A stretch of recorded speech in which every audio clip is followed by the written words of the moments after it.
An age ago, the beating heart of our people was a king who knew only victory. He wanted nothing more than an honorable death on the battlefield.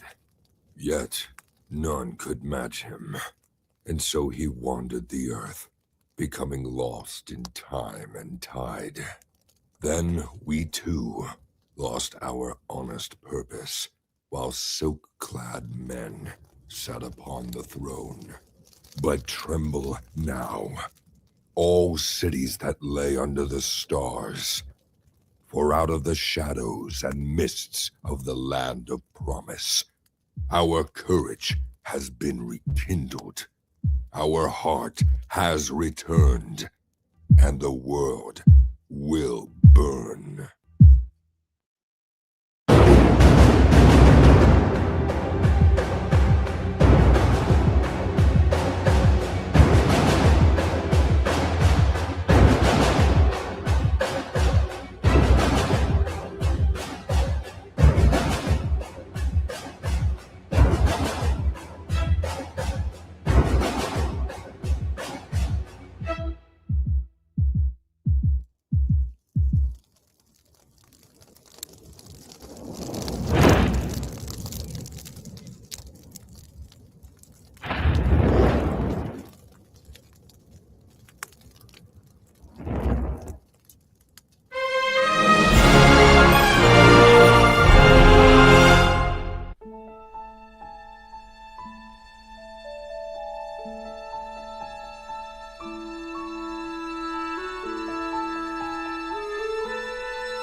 Hey, how you doing? This is John, and welcome to Comic Book Team Up. I'm here with RJ from the Fourth Age.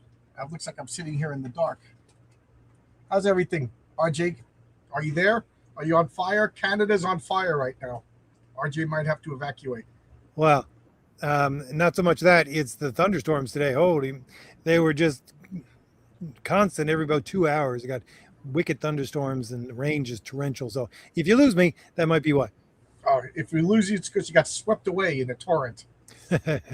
Just let everybody know I got here. Well, I tried to get here early, which means I got here on time. So I was sitting here. John was distracted, and I just heard his mic was on. All I heard was people screaming and buildings crashing. I thought he had the window open. Either that or he's watching Godzilla, one or the other. I was playing Civilization, waiting for you. Barbarians were attacking. I like to have the barbarian level up as high as possible, because I prepare for them, and the AI civs don't, so they kind of help you.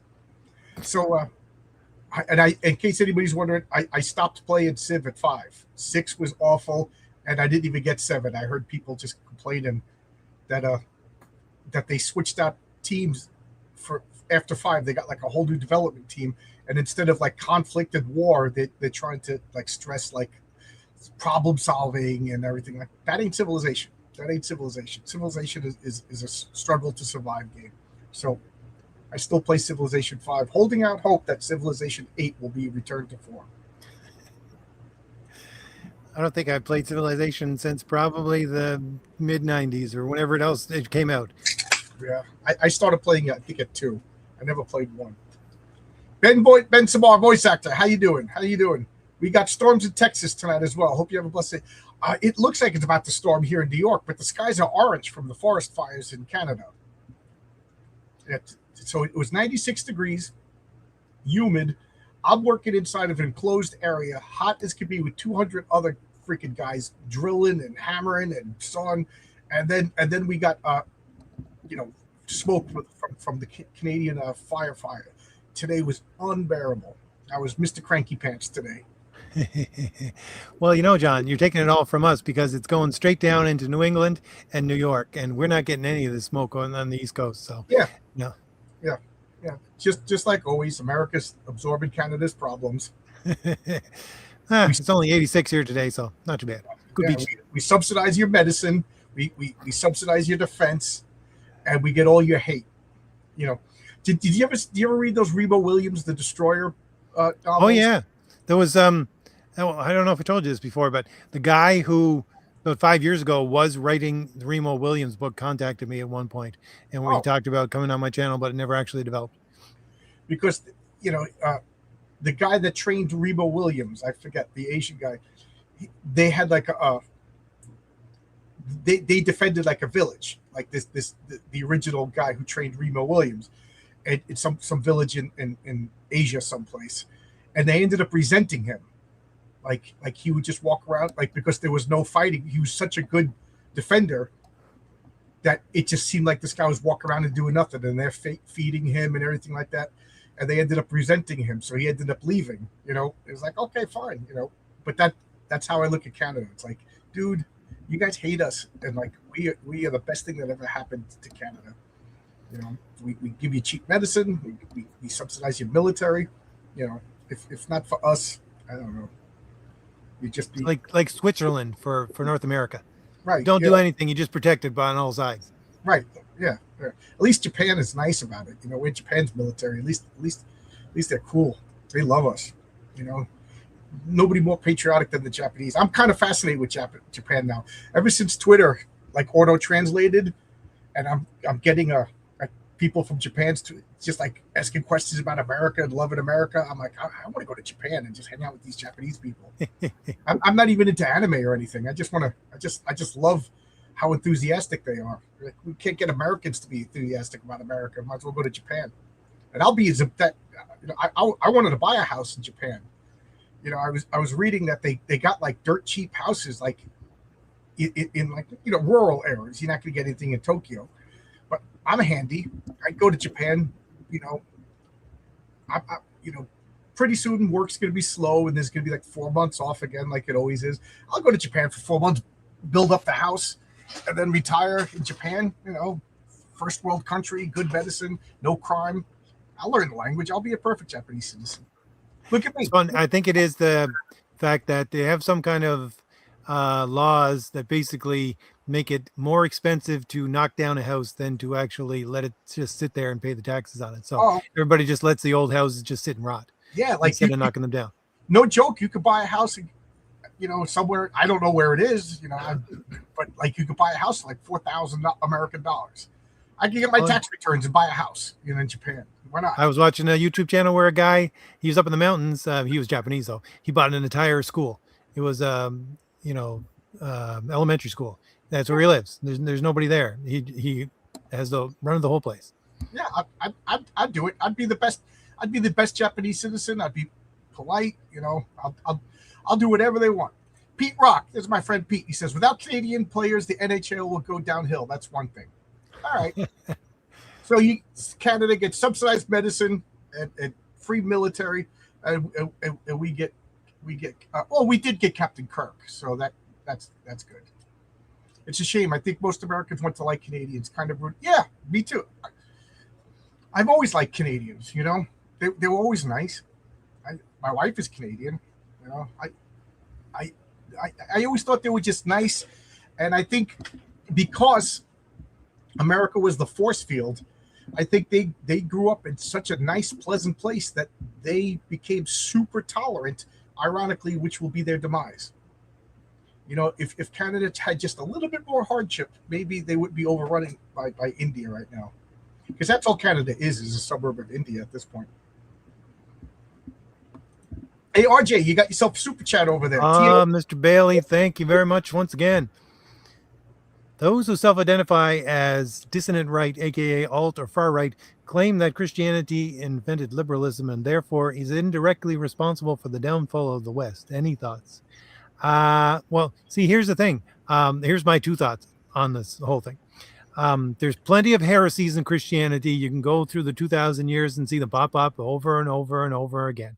I think that liberalism is just one of those heresies that basically came out of Christianity, because it does come out of the ideas, like most of the ideas that we base everything on right now are from the church history, like our law systems, unless you're French, are from the church law system, the idea of rights, all that kind of stuff. So yeah, it's just Christianity has the unfortunate, well, I'll say unfortunate, but it's not really unfortunate, but has the distinction of allowing people to worship how they wish in a very specific way, because it's all about the will. And so there is a lot of heresies, and one of those is liberalism, because it's an extension of the will in a direction of vice. So you're absolutely right, TM Billy.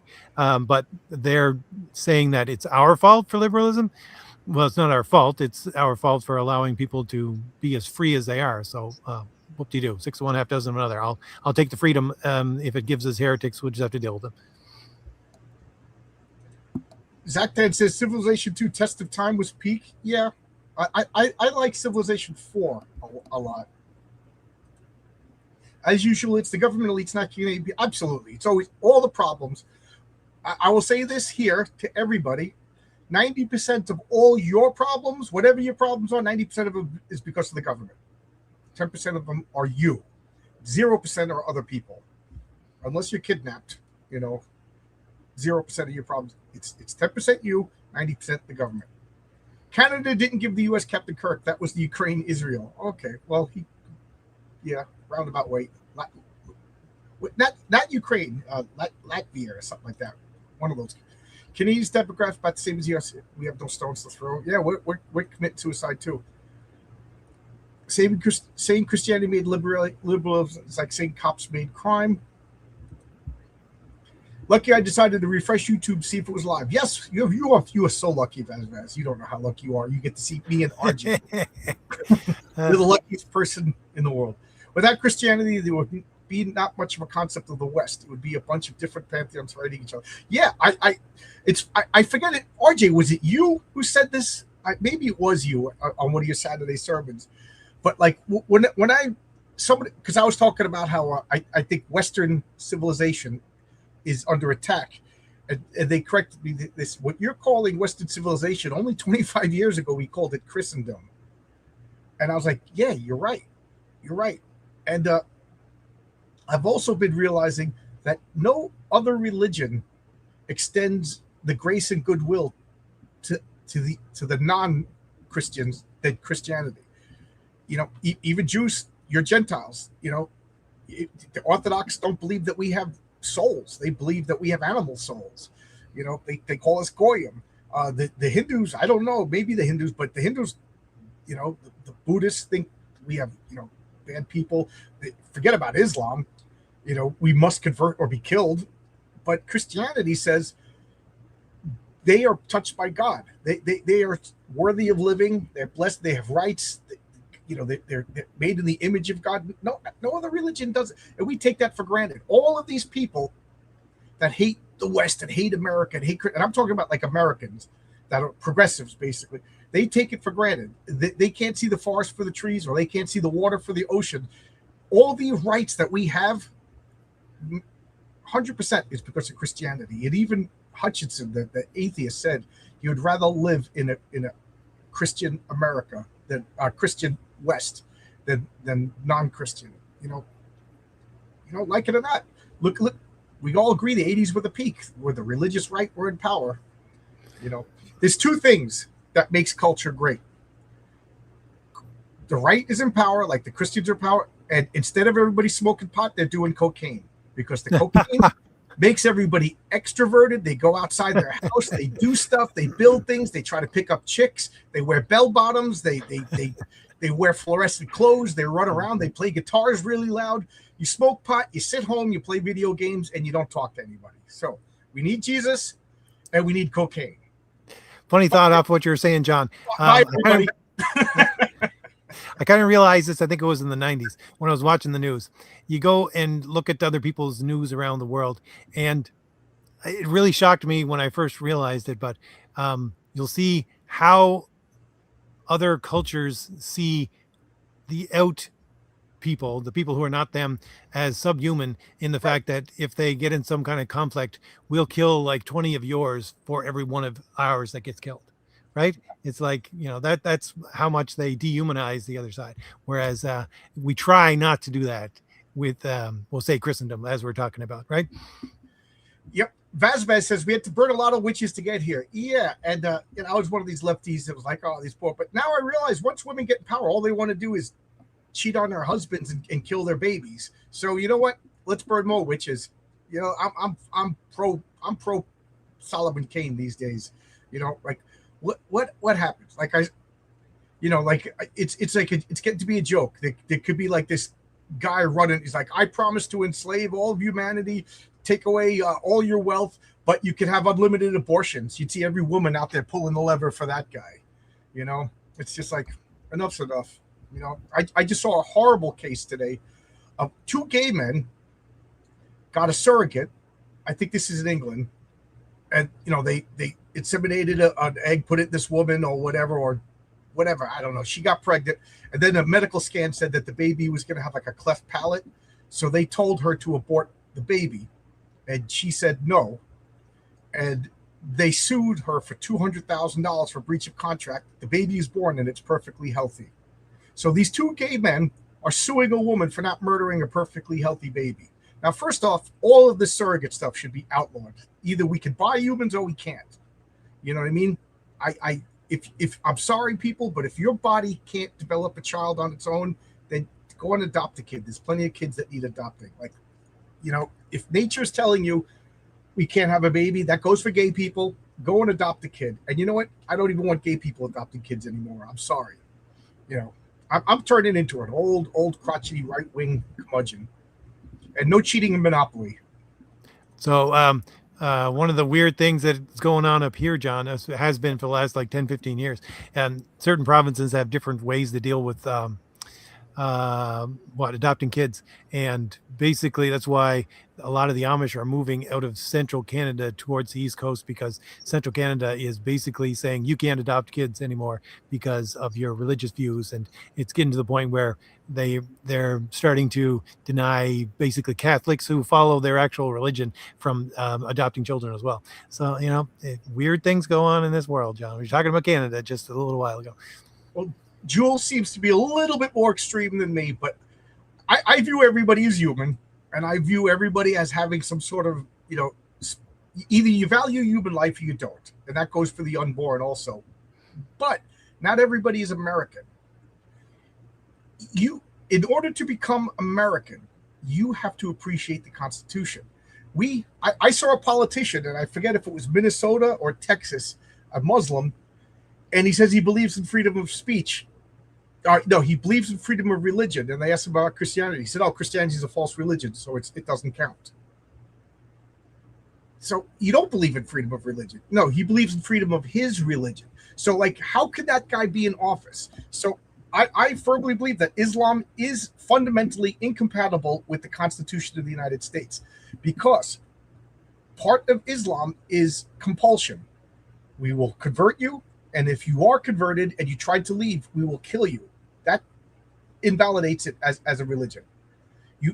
And if you want to come here, you have to convince us. I don't care if your city's on fire, that you value the Constitution. And part of the Constitution is inalienable rights and freedom of religion. And if you, Christianity is a false religion. We don't value that. Goodbye. Are flags still around in your places? Yeah. Any flag except for flags about sexuality. I don't want a flag because you like anal sex. I don't need a flag because you like anal sex, and I don't want to see a flag because you like anal sex. You know what I mean? Like, is there the straight white guy? I had sex with my wife last night. Nobody needs to know that. You know what I mean? Whatever happened to the left was like, keep the government out of my bedroom. Well, now it's just like we want everybody in the bedroom knowing our business. Shut up. We've become a narcissistic. I'm arguing with my brother about banned books. My brother all of a sudden decided to read, and he read Animal Farm. Good for him. It's a good story. He has over his head that it's about anti-communism. And somebody said, to him, oh, you're reading a banned book, and he's like, yeah, it's a banned. I was like, oh, where did you get it? He's like, Barnes and Noble. So I was like, oh, pretty easy to get for a banned book. So there is no such thing as banned books in America. I said, because some local school district took a book out of their library, either two things happened. They got a small room and there wasn't enough room, so they got rid of books that nobody's reading, or a parent said this book is inappropriate for the students, and they challenged it and got the book removed. I said, that is democracy. I said, because nobody comes to your house and gives you books and says, these are the books that need to be in your library. I said, but for some reason, we think the school teachers or the Department of Education or whatever gets to decide what books to. I said, that is democracy in action.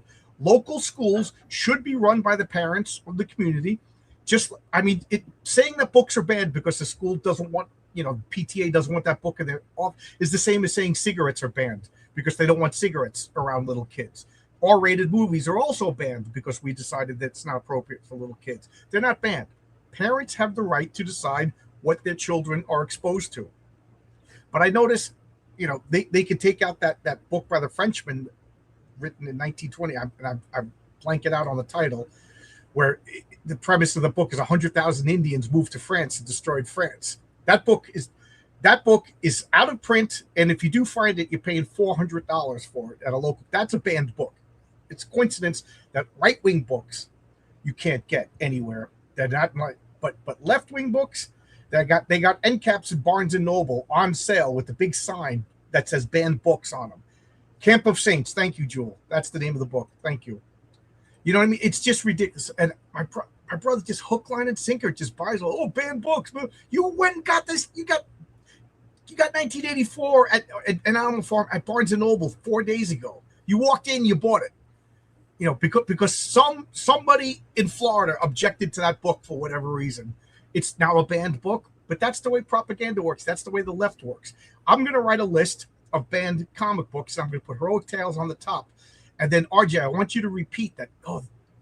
This is a banned comic book.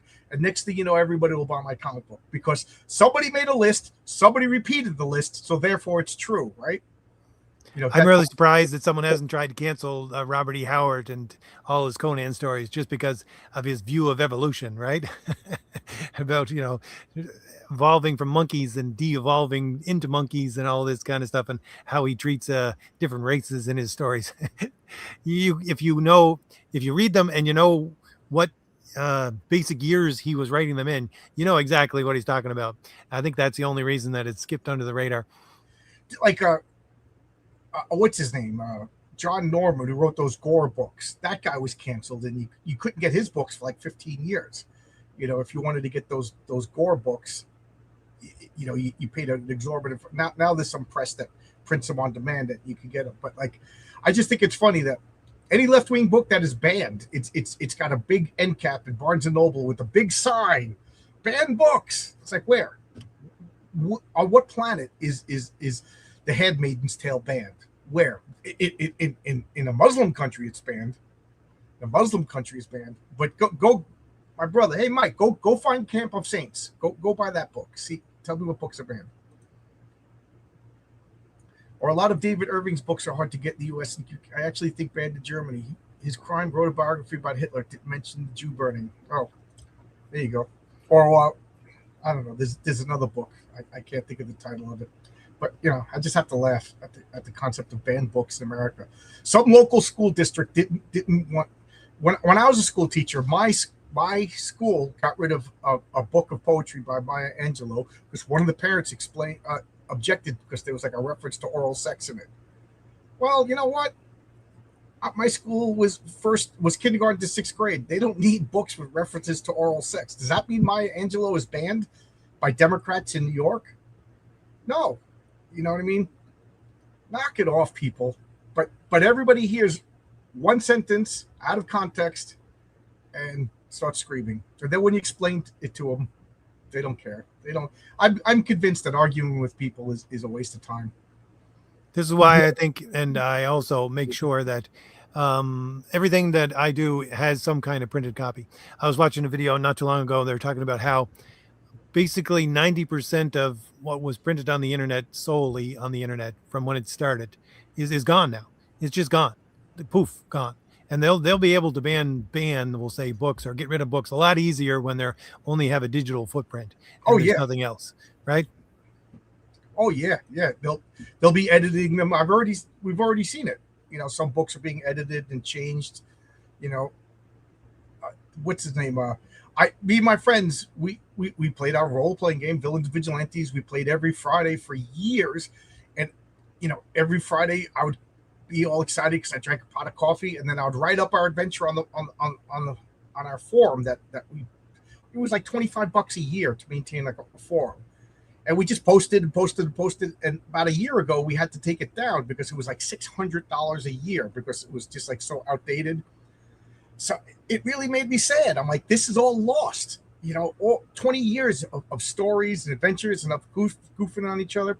But then my friend Paul just found some AI program and he just fiddled around with it, and now we have it back. Like it's in private. Only like the 6 of us have access to it.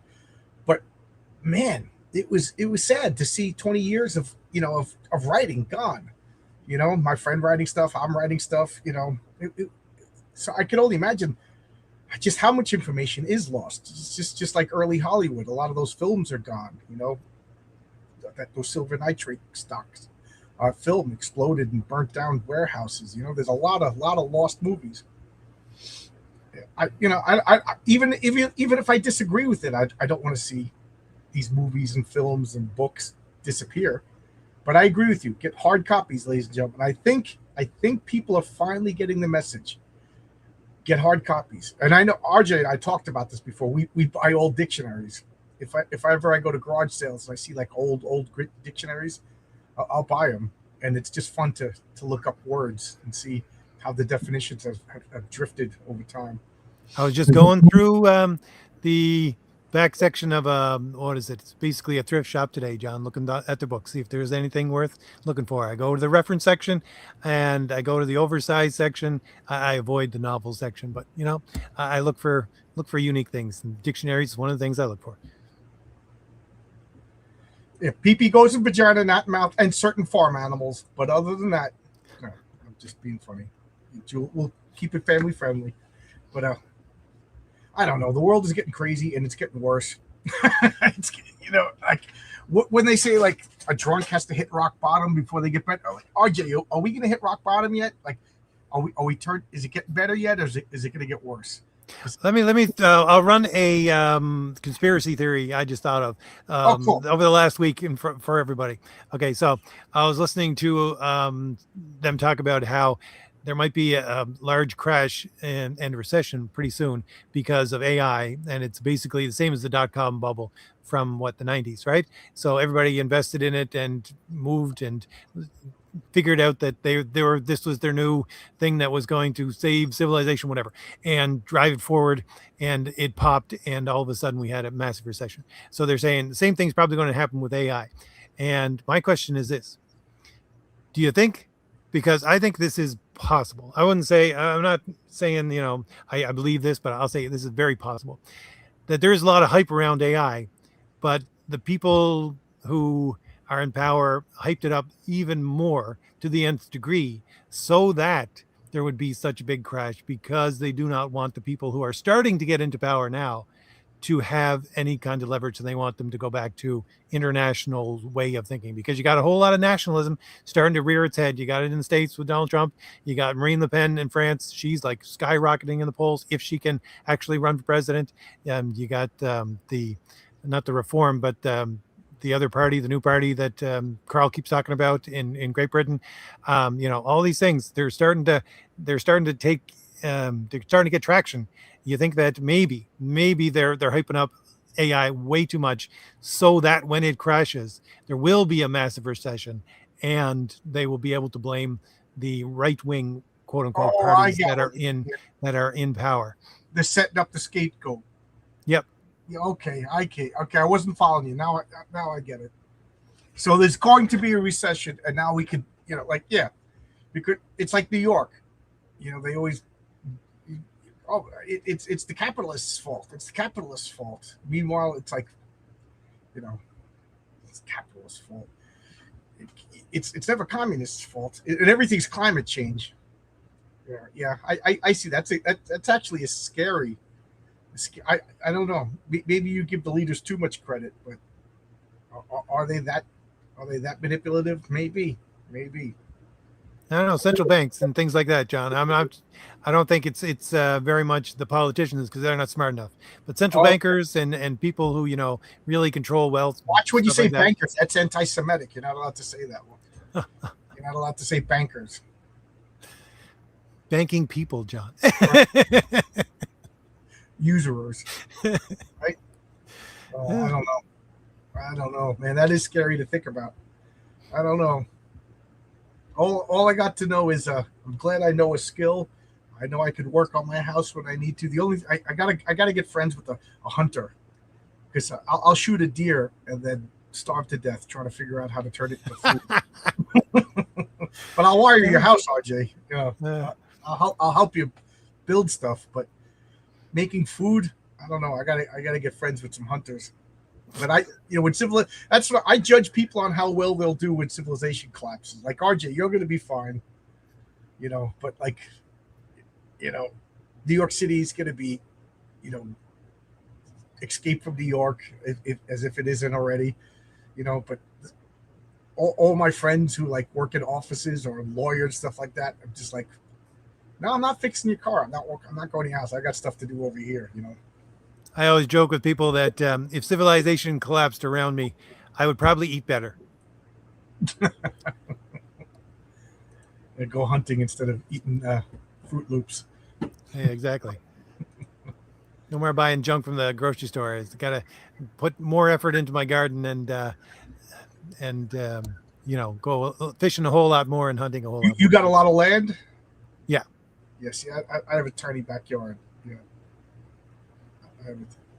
I have a tiny backyard, but I think my neighbors are all liberals, so I could just annex their backyards. What are they going to do about it? They don't believe in the Second Amendment. I do. And that's all I'm going to say about that. I have enough room for Pooh Bear to go traipsing through the woods in the back. Yeah, I don't know. All right, comics, ladies and gentlemen. Oh, comics. Oh, yeah. I started reading The Shadow, vaguely comic book related. Oh, yes. Yep. Hope is always welcome. Yep. What else? What else you want to talk about? What you had comic book stuff you wanted to bring up? Oh yeah, I was posting some stuff with Epic Magazine. I know you bought a whole bunch of them. Did you get around to reading them yet? Yeah, I read up to 5, and I ordered 6, and it's not here yet because I have to read them in order. But they're individual stories, John. I know, but still, they got numbers, and numbers are in order. We just discussed how civilization has rules. I just read. These are terrible. These are terrible, and it's bad when it gets canceled out of 28. Those are the Marvel ones. Yeah, Marvel Tarzans were awful. Yeah. I read James Bond For Your Eyes Only #2, and I read #1 30 years ago. So you were talking about the Remo Williams one. That's the reason I got into Remo Williams and started reading it was because of the Marvel Remo Williams comic that went along with the movie. I think it was Walter Simonson that at the very least did the covers for the Remo Williams Marvel comic books for the little mini series that they did. So there's a Marvel comic Remo Williams. I got to check that out. Well, I don't know if it was only for basically reprinting the movie in comic form or if they had separate stories on it. I can't remember. I remember buying them, and I do have them in my collection somewhere. I got to check that out. Yeah, the Destroyer novels are they're like thinner than this. Yeah. They're fun to read. The Destroyer. There's a whole bunch of them. As Chuck Dixon would call it, men's sweat. They were just paperbacks made for men by men in the 70s and 80s. You know what I mean? Do you think I think we got a pretty intelligent chat group. Do you guys read novels? I mean, I assume we all read comic books, but do we read novels? I'm reading. I know you are a big reader. Well, I'm reading Big Sleep right now from Raymond Chandler and The Thin Man, which is Dashiell Hammett. and Father Brown, which is G.K. Chesterton. I'm also reading uh, Flashman in Charge, the first, by George MacDonald Fraser. It's actually pretty funny. It's pretty good. But I left it in the backpack and I left it in the trunk of my car for like 2 months. So I got to go back and reread the last chapter to remind myself who everybody is. But it's pretty funny. It's a guy in the Crimean War, and he's just an absolute coward. But he's in the right place at the right time, and like keeps getting promotions and more responsibility. Meanwhile, he just wants to go home.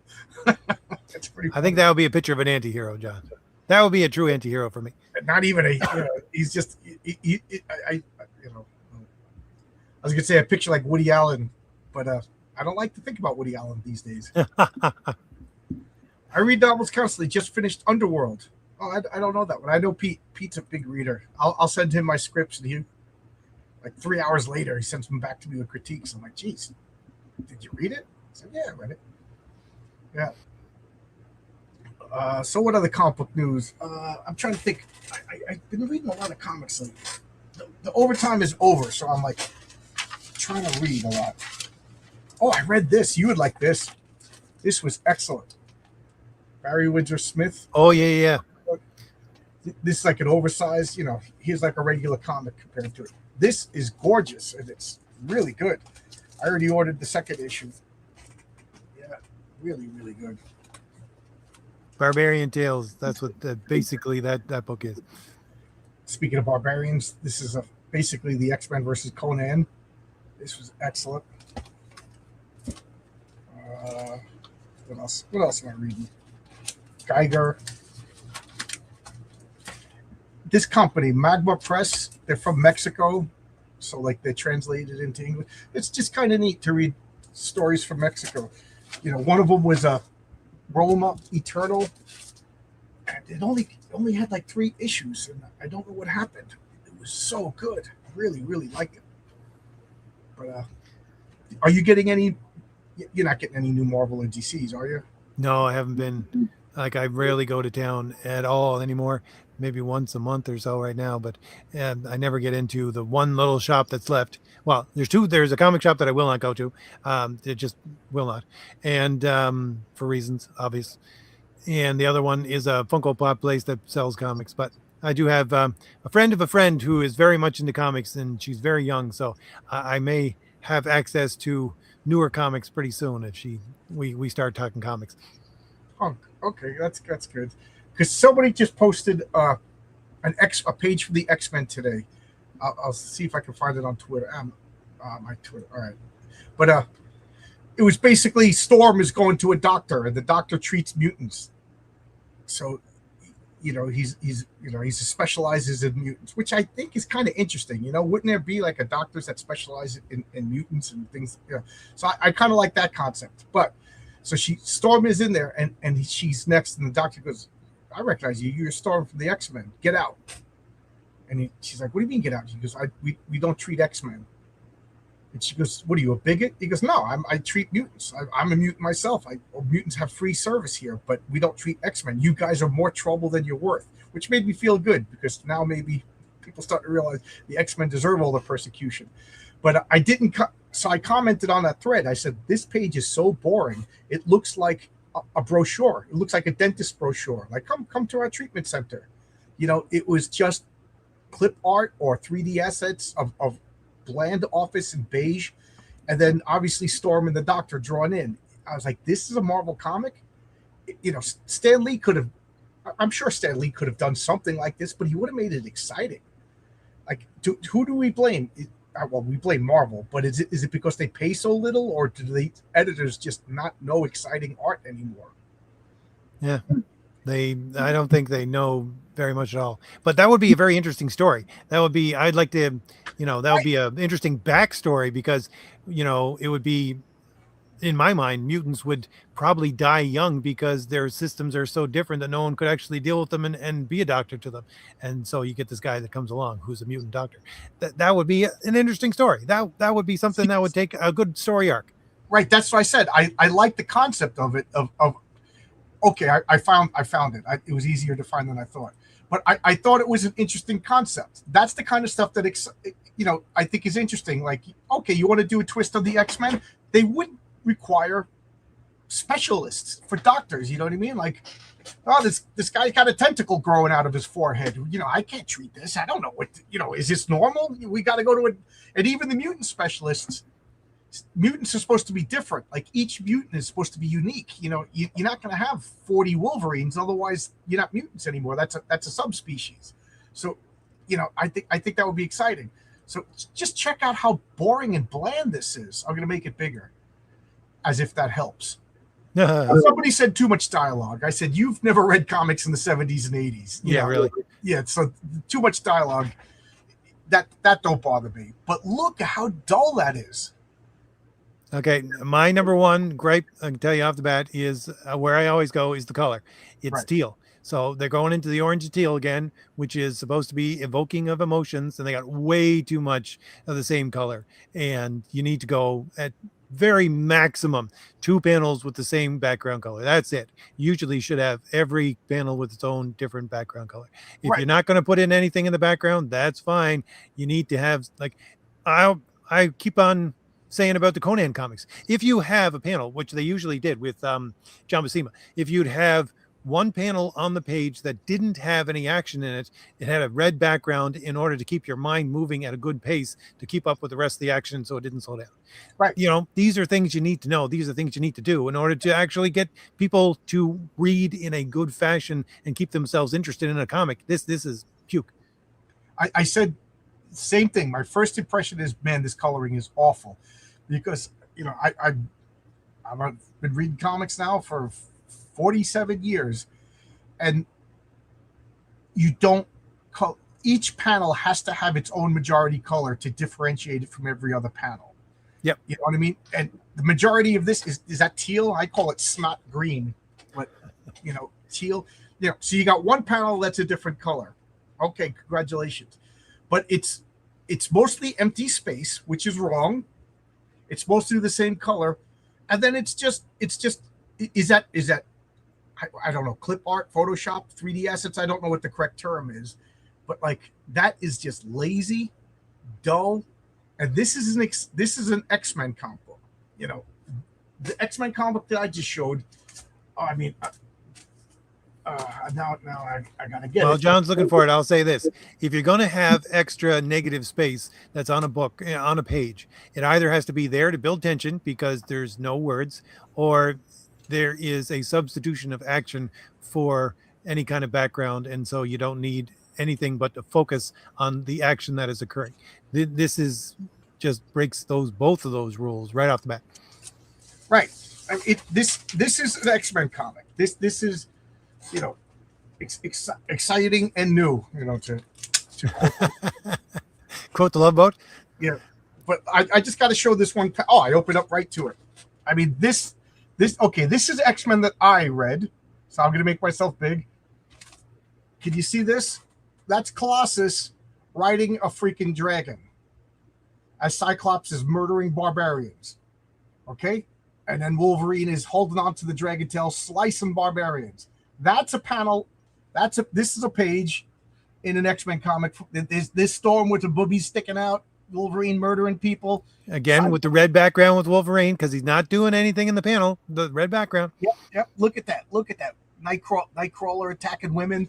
It's got everything you want. And then we got this. Which comic do you want to spend money on? And this is inspired because some lesbian or a guy who thinks he's a lesbian from Marvel Comics is like, I got discriminated against because, even though my doctor assigned me male at birth, they wouldn't give me a pap smear. So I know what it's like to be discriminated against by the doctors, So I hate everybody. And most probably the comic in John's hand costs less than the comic that he's showing you on screen right now. This was an annual, okay, 75 cents. Yeah, no, but even now, you can buy stuff now that's old comics, that's good old comics that are much less than you're going to pay for newsstand or cover by Frank Miller, shop. Interior art by John Byrne.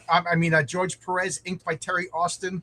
Guys, when people say like, comics are bad, I'm like, well, yeah, new comics are bad, but there's still plenty of old comics that I haven't read yet. You know, I just read what's I can't think of it now. I put it upstairs, but like old comic strips. Like I got Dick Tracy from 1931 to 1933 to read over here. You know, there's still good stuff. I'm tired of looking at that boring panel. Not interesting to leave a few copies of your comics at a local comic shop just to see. Yeah, I keep saying I'm going to do that. I'm off all month of August. I'm taking 4 weeks vacation in August. I'm going to go around to the comic shops and see.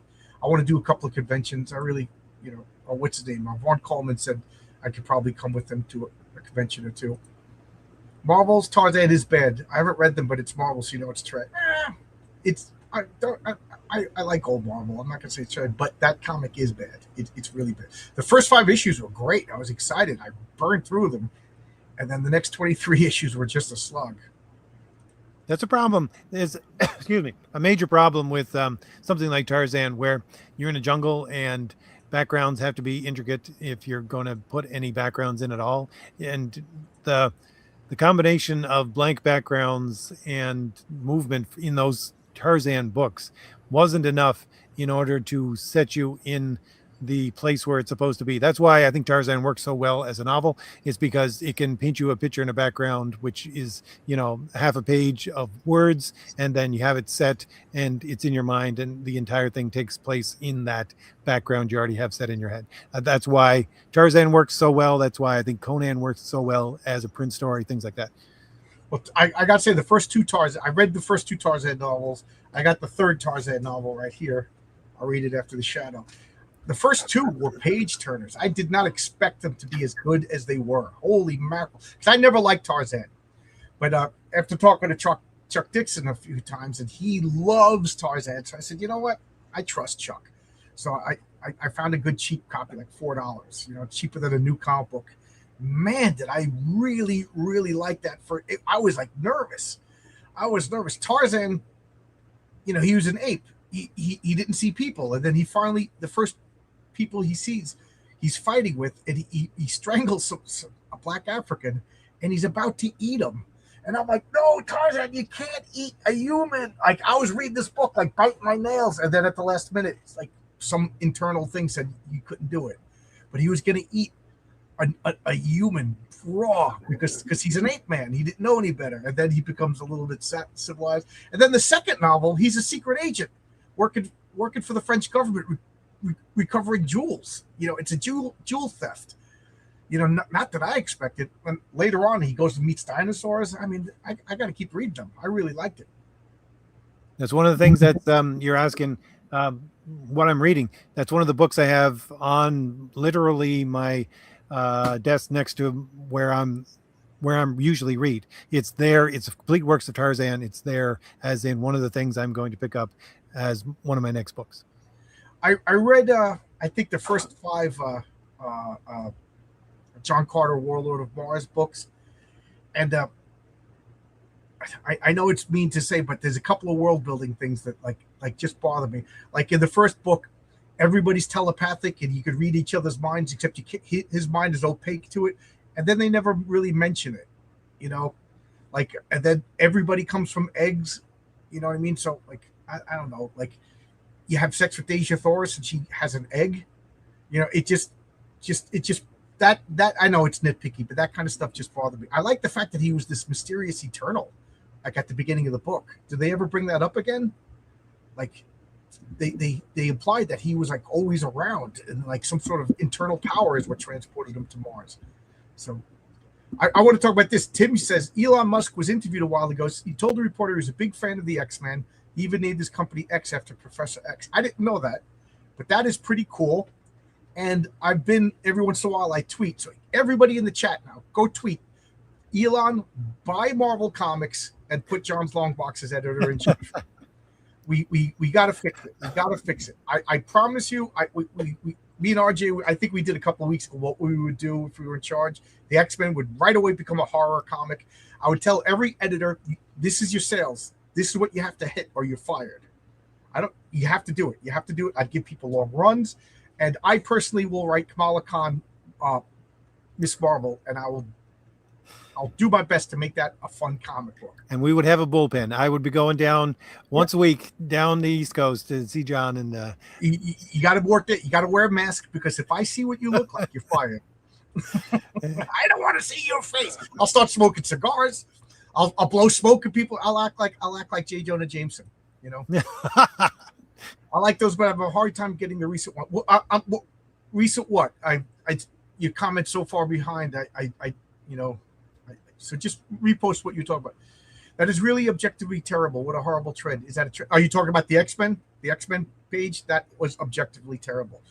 Like I know for a fact Marvel pays really bad. And I know for a fact it takes months to get paid. And you have to constantly, can you imagine that? Can you imagine bugging your boss to get paid? Like, I take it for granted. I get paid every Monday, 6:00, boom, money hits my bank account. You know, I get a paycheck mailed to me every Saturday, and then I get a paycheck mailed to me, and I get direct deposit. So I get the best of both worlds: a physical check and direct deposit, so I don't have to get off my ass and actually go to a bank. It's awesome. Every 6:00, boom, I'm paid. Can you imagine having to chase down your paycheck? I ask anybody who's ever worked for Longbox Comics.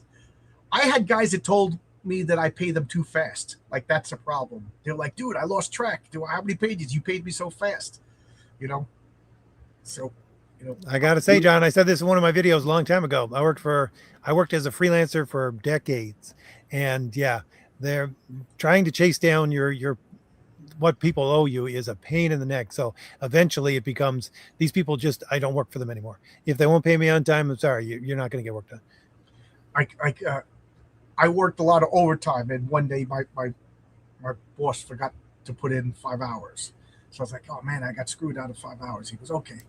He goes, are you working tomorrow? I said, I never work Mondays. Mondays I have game night. He goes, I'll put you in Monday. You know what I mean? So like, I lost 5 hours on this check, but he put, you know what I mean? It was like, that's how fast a mistake. It was an honest mistake. You know what I mean? So like, but can you imagine if that was Marvel Comics? Like, you didn't work those hours. Yeah. Like that is sacred. You work, you get paid. That is just sacred, you know. And somebody works for me, they get paid.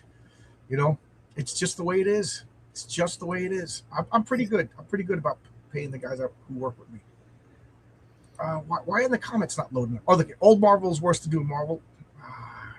Now we're gonna have words. I like the Tarzan where Tarzan was RAF in World War II. I didn't know that. That's something to look forward to. Is that part of the original series? Why aren't my comments loading? Okay. Tarzan shouldn't be comics or movies. Spends the first half of the book as a naked child. You either have to change the story. Well, they didn't mention that he was naked, or did they? I don't know. But yeah, you can't put that in a movie. And the second guy, well, guys, it's Battle Wild, man. What do you want me to say? I mean, not everything is gay. You're a little too, I don't know.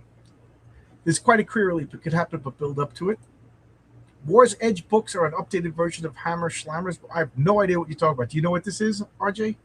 I don't know what the books are, but obviously he's talking about, I think, the Hammer series of movies and stuff like that. So with those characters from the Hammer series, which is basically mostly horror, light horror, you know, Dracula and those kinds of things. Yeah, the mind reading was just for language learning. Yeah, it was just so they didn't have to explain that they spoke another language. You're right about that. Burroughs never explains what John Carter. Yeah, I find that really interesting. Really interesting.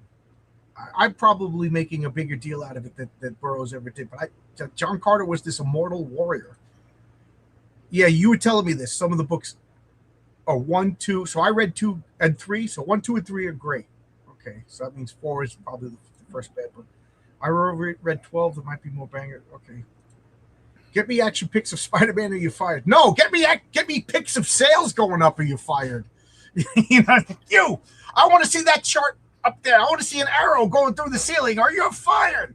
You know, I want to get hired by Elon Musk takes it. I go in the office, I sit down, I call in an office, and I want to look at Tom Brevoort right in the face and just turn into Space Lee Sprockets and just go, Brevoort, you're fired. Chessmen of Mars which one is that? I think I read the first 5 books. Jeremy Adams' current Green Lantern series is good. At least I've been hearing the Green Lantern is pretty good. Out of all of the DC comics, I've been hearing that that Green Lantern, not the Alan Scott one, the Hal Jordan one, has been consistently good. I wanted to read the 2016 Grant Morrison run. See if that's any good. Paying promptly is a virtue. You shall not cheat your neighbor nor rob him. The wages of him who is hired shall not remain with you all night till morning. There you go. Leviticus. I'll leave it to Zach, Dan. Yep. Tarzan versus Predator.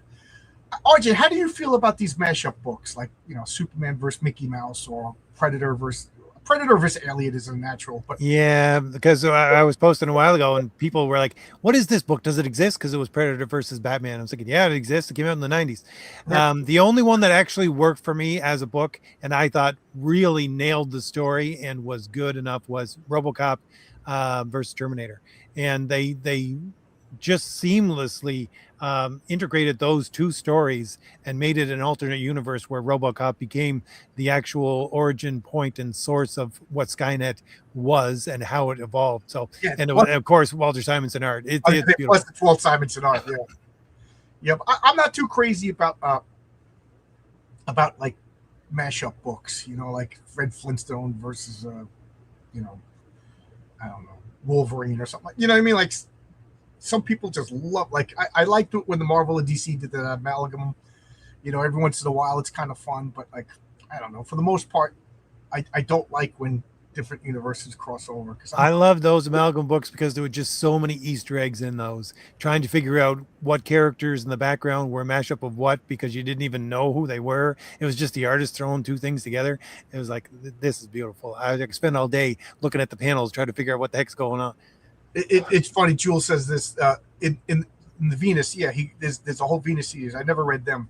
Napier has to spend time learning the language. Luckily, just like Mars, they only speak one language. That's one of my pet peeves. Is everybody speaks English no matter where you go, no matter what time you go to. And I know, like, John, they speak American. Yeah. They speak American.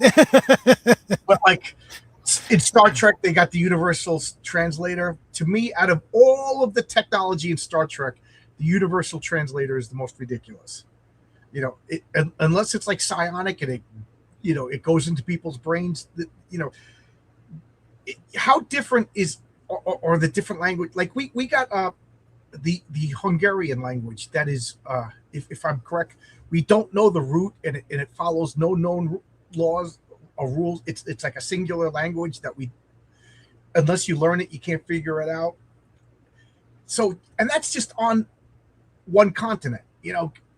Just go to another planet with a different physiology and there's no way you can make a machine that's you. And I know it's just for ease of storytelling, but I would like to see science fiction that actually follows a little bit of science.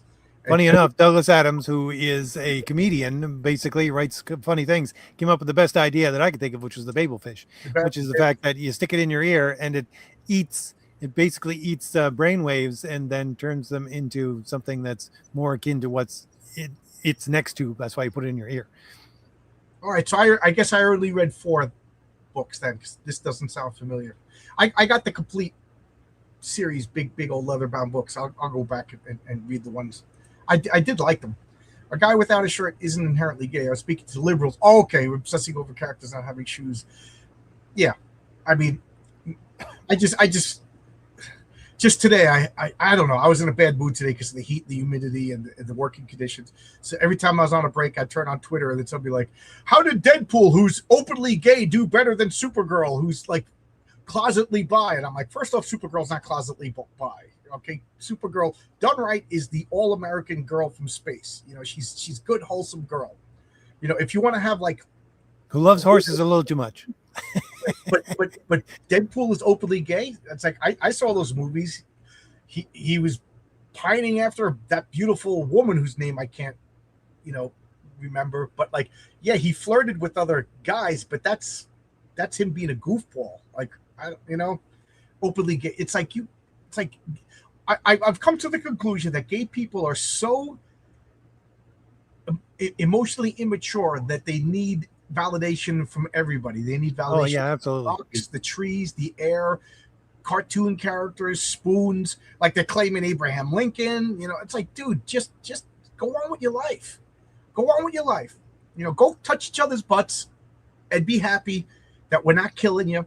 But you don't need to claim freaking Popeye the Sailor Man, okay? Just, you know, knock it off. Again, what I was just thinking about this today. I was going down because today was one of those days I got to town, and I saw people advertising things, and you know they got the big flashing board, and I'm thinking to myself, okay, because they're advertising to the rainbow people, and I'm thinking to myself, that is just, I mean, it must be a political motivated thing, because why in the world would you try to sell to 1 to 5%? We'll say 1 to 5% of the population. Okay, you're trying to sell directly to them. But in order to sell to them, you could tick off almost 50% of the population. I mean, I'll tell you why. Because Marvel went out of the way to hire 1% of the population. And then once they got a modicum of power, they catered to themselves because they're arrogant, narcissistic, and seek validation. You know, and then all of them that weren't, the 99% that worked at Marvel, were either too scared or wow, look how tolerant we are, you know. And now they're all out of work. Congratulations, you're so tolerant that you're out of work. You know what I mean? Like, it's group dynamics. There comes a point where, like, you know, like I'd go to meetings at work and they're talking about these Democrats, and I'm like, I'm not voting for these people. And then like everybody would look at me. What did you say? I said, I'm not voting for this. This guy's a freaking communist. What the hell? And next thing you know, everybody's like, yeah, like you need one person to break the dam. You know what I mean? And then everybody else. But like, nobody wants to be the first person to speak out against this nonsense. This is what we're just talking about. So we're talking about getting paid as a freelancer.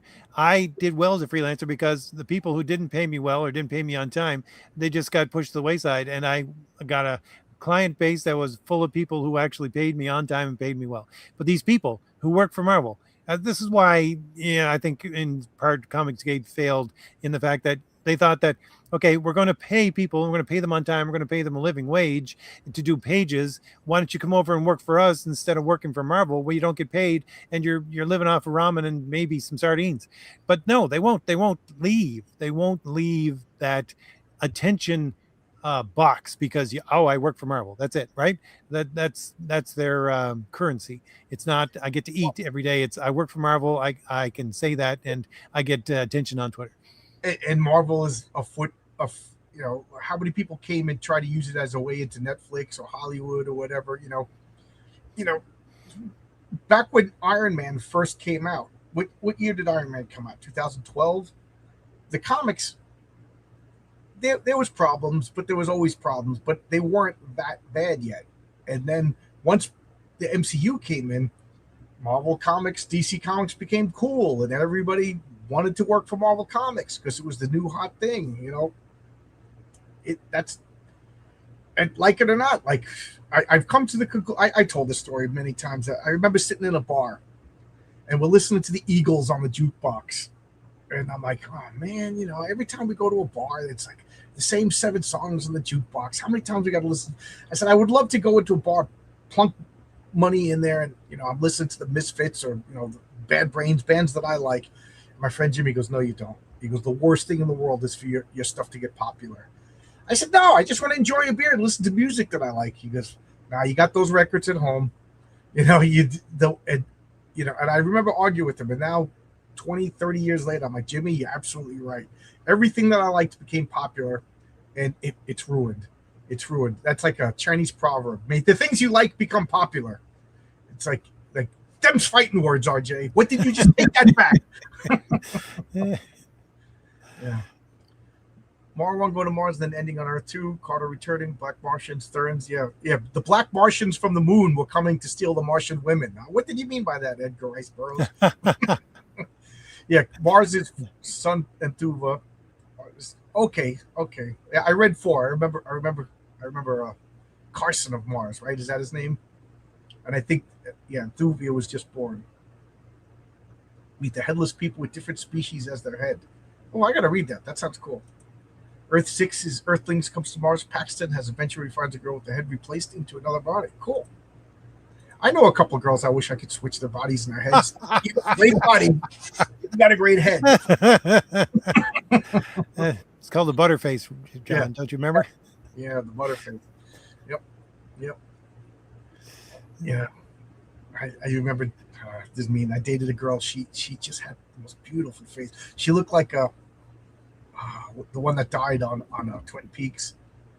You know, why can't I think of her name? You know, the blonde who died. The whole point of the show, but her face looked just like that, and I was just like, but that body, it didn't look like that. If only we could switch that in. I'm a mean person. Yes, I'm shallow. Hello, I'm John, and I'm shallow. Shallow. We have a different kind of sense of humor, John. I think our generation has a completely different sense of humor that will never be appreciated again. Yes, there's another. Like I said, the internet got me bad today. There's a guy. Whatever you think of him, it's not the point. But he goes by Renowned Zero, and he gambled and he won a bunch of money, and he took a trip to Japan. You know, he got found money and he did something he always wanted to do. Good for him. Good for him. All the Comicsgate guys are making fun of him because he went to Japan and he went to like an anime palace. He went to a Pokemon place, and you know, he didn't do what they thought you should do if you go to Japan. Which I don't know. What do you think? What do you do if I went to Japan? I'd probably check out like the shrines and stuff like that, and whatever, eat the food, but whatever. He did he did nerdy stuff. Keep in mind, we're a comic book. We're adults who like comic books. This is a guy who likes anime and Pokemon. That's what he did with his money. So they were making fun of him. So I just posted, stupid Renowned Zero. How dare you have a trip to Japan wrong? You know, and guys attacking me. I'm like, you don't get sarcasm? You don't get that I'm friendly with Renowned Zero? Like, he understands that I'm joking, you know? And he goes, forget it. That guy just willfully misunderstands what you're saying on purpose, you know? But I don't know. The internet's annoying. What do they say? The internet is just people pretending not to understand your point and arguing. Oh, yeah. Oh, yeah. I get like 200 comments per video, which, you know, is not the most, but it's enough that I can read them all. And there are just some people that they're so a nerd. I was like, you got to be deliberately misunderstanding what I'm trying to say, because I made it perfectly clear. Yeah, that drives me nuts. Like, you're so disingenuous. You know what I'm saying. It's like, are you going to tell me you don't understand sarcasm? You don't understand, like, guys who are friendly bust on each other? Like, just means to me that A, you're misinterpreting because you want to, or B, you have no friends. Because, you know, just today, I was joking. Hey, Paul, I wrote you into one of my stories. And he goes, cool. What am I going to save the girl? I said, no. You get boinked in the ass by the villain. And he goes, oh man, yeah, like he knows. but you know that's story. And he goes, oh no, not again. You do that in every one of these stories, and you take it out. I'm starting to think you have a problem. You know, he turned it back off. It was funny. Adam Driver being cast as Magneto. Any thoughts? I don't care. I don't care about any of the Marvel movies. Don't care. I like Adam Driver. He was the only good thing about those terrible Star Wars movies. There's something I like about him. But so he's Magneto. Magneto was artificially de-aged so he could play. But as long as he's got the gray hair, he'll bring the intensity. He'll do a good job no matter what. But I don't know. Defenders drawn by Gil Kane, I think it was, John, where Magneto was de-aged, if I remember correctly. Yeah, it was in the Defenders. It was in the Defenders of all comics. I mean, like, all I got to say is the whole movie's based on Iron Man as Doctor Doom. So I don't care. I don't care. You know, it's not based on comics, so who cares? You know, you might as well say Snoopy is Doctor Doom. And he doesn't care about Reed Richards. He cares about Captain America or something like that. And Captain America doesn't wear a costume because they gave it to Falcon. I don't care. This is going to be a mess. Oh, they weren't from the moon. They were from the South Pole. Okay. Last week, the comic shop, the cashier asked me, all embarrassed, if it was okay to open the plastic bag to look at the back of the comic for price. Told her okay and asked why. She said because collectors are offended if they are no longer pristine. I told her those comics are mostly worthless. You don't get them to resale, but to read them. She was kind of baffled. Yeah, I got a guy at work. He's just so annoying. I can't stand him. But he's friends with my other two brothers, so I got to be friendly with them. and he's just a jerk. But what I don't like about him is he has to one up you. Whatever you do, this guy has to one up you. You know what I mean? And I don't like talking to him, so I don't want to talk to him. But then he talks to me, and I say something, and then he one ups me. I'm like, dude, I'm only talking to you as a human courtesy. I don't like you. I don't want to talk to you. I wish you weren't around. And now it's a competition. But he knows I like comic books, so he always comes up to me and he just like takes out his phone and he shows me a comic book. I'm like, yeah, okay, yeah. And it's like some 7.8 that he got of like a random X-Men, a Jim Lee X-Men. And I just try not to engage him. And then finally I couldn't take it anymore. And after like the third time, I'm just like, CGC's a scam. He goes, what? I said, it's a scam. I said, all the prices are going down. How much did you pay? $25? You'll be lucky if you get $20 for that. I said, congratulations, you wasted your money. And he's like, you know, and it finally worked. He doesn't talk to me anymore. But yes, but get to your point. If you're buying comics to make money, just invest in the stock market. That's my advice to you. Invest in the stock market. Buy comic books because you like them. Buy comic books because you enjoy them. Read them. I have a cousin out of nowhere. He's into comic books, and he calls me up. Hey, look at this! And he sends me a picture. It's Marvel Team Up Annual #3 with the Thing and Nova. I'm like, oh man, I love this comic. I remember this came out. I was in 6th grade, and I'm talking about a great time it was. And he goes, I go, what'd you think of it? He goes, I didn't read it. It's just a key issue. I'm like, why is it a key issue? He's like, oh, you. I said, so you're just a speculator. I said, you don't like comic books. I said, just go play the stock market. Do me a favor. Stop making my comic book stop making my hobby expensive for me. Because that's all you're doing. You want to make money? Go buy gold. Go invest in dollars and francs in the stock market and stuff. Stay out of my hobby. But there you go. So I'm with you, Vaz. Just buy the comics, read the comics, enjoy the comics.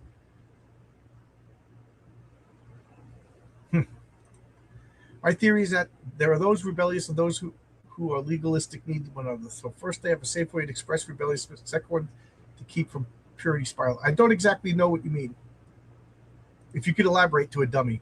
RJ, due to its nature of being classified as toxic masculinity, do you think that any Robert E. Howard material can be faithfully adapted in the modern age? No, they'd have to leave stuff out. They would definitely have to leave stuff out. I mean, if you're saying faithfully adapted, if it could do it scene for scene, word for word, and just say make a television show out of it so that it covers the entire thing, and it just be a mini series that they did, for 2 years to do all the stories. Absolutely not. They just couldn't. There's too much in there that, again, is 1920s, 1930s. This is how evolution works, and we all evolved from monkeys and might go back into monkeys, and he points towards Africa. I mean, this is what he does, right? I'm beside the fact that the women are, scantily clad to say the least, of most of it, and so is Conan. So it's 6 1 half dozen another. It's not just him, or it's not just them. But besides that fact, that one of the again great things I love about Robert E. Howard is the fact that he doesn't pull any punches when he's describing things, and that's why I think that the Red Citadel is the best horror story ever written, because it's horrific. He describes it in detail, and he makes you feel uncomfortable, and that's one of the things that people just can't. I think what we're talking about, people won't take our humor anymore, because John and I are old, long in the tooth men, and you say something to a younger generation, they'll blush, because you can't make people uncomfortable anymore. You just can't. It's like forbidden for some reason. It's stupid, but that's what Robert E. Howard did in order to invest the reader in his works and make stories really grounded in something primal, which is what Conan is about to a large extent. So you can't do that anymore. I only read the one Conan story, and I didn't see anything in it that would need to be changed for modern sensibilities, but that ain't going to stop them from trying. They always got to change stuff. Did you guys like the John Carter movie? I did. I did like the John Carter movie. I got mad because they mushed like 2 novels together. They also kind of changed how he got to Mars and everything, but it looked great. I love that woman who played Deja Thoris. I thought she was just sexy and but like I know they can't have a naked woman running around. That I understand that, but man, I thought that woman was just there was something exotically beautiful about her. I really liked her. I thought the casting was great. It looked great. Unfortunately, Disney itself killed it.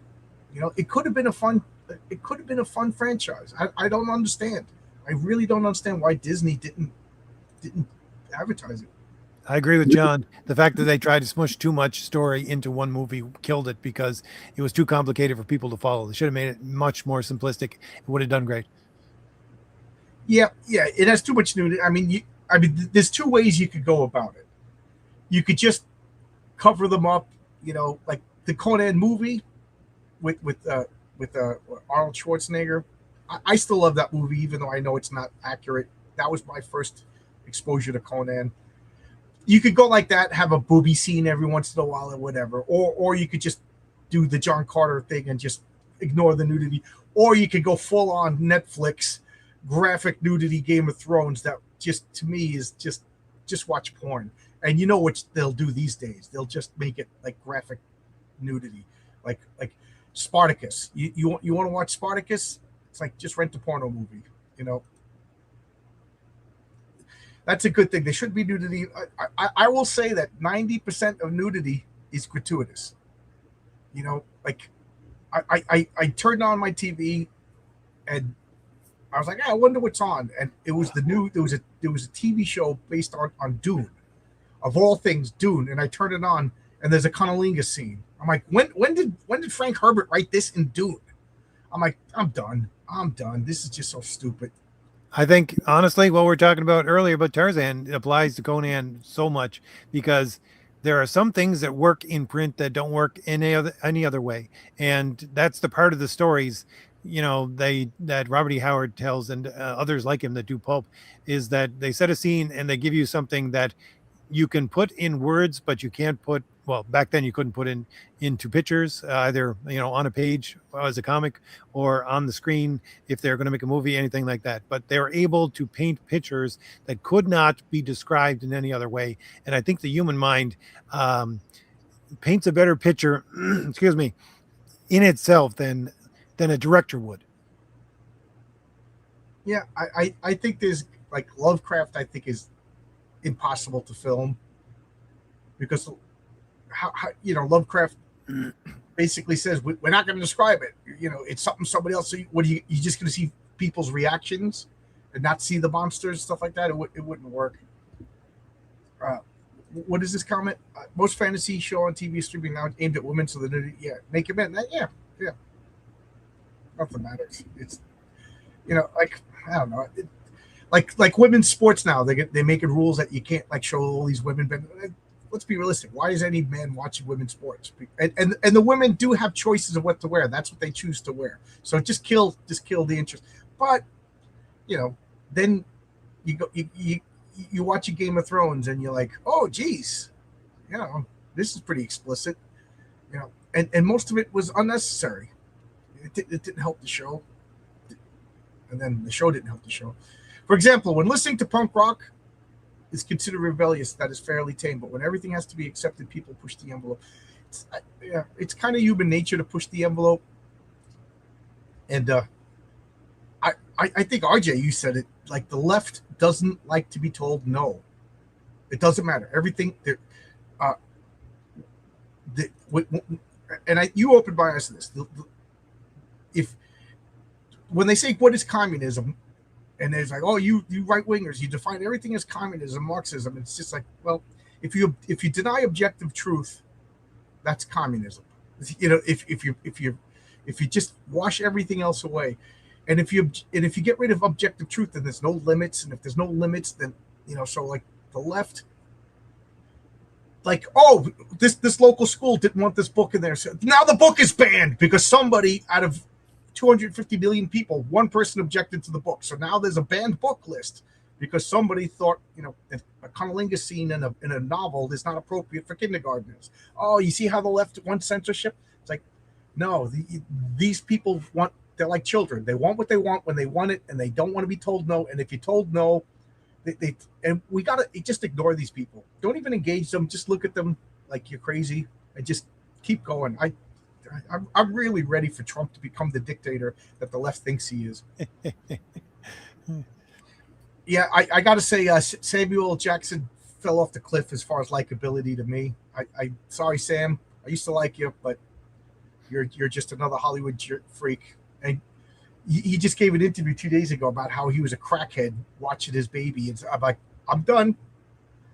You know, I was a crackhead watching my baby are two sentences that should not be spoken in the same, paragraph. So, you lucky to be alive. I hope your daughter's okay, but I don't want to watch your movies anymore. I'm hoping Getty Tartar could pull off that. Yep, me too. I'm rooting for all of these adaptations and movies to be good. What good is a bad Marvel movie? What good is a bad any movie? But I have lowered expectations. I'm not Charlie Brown. Lucy Van Pelt is not going to trick me with the football ever again. I'm just not going to go up and try to kick the ball. Answer your first question, Tony. I hopefully this animated Robert E. Howard adaptation is going to be something worthwhile.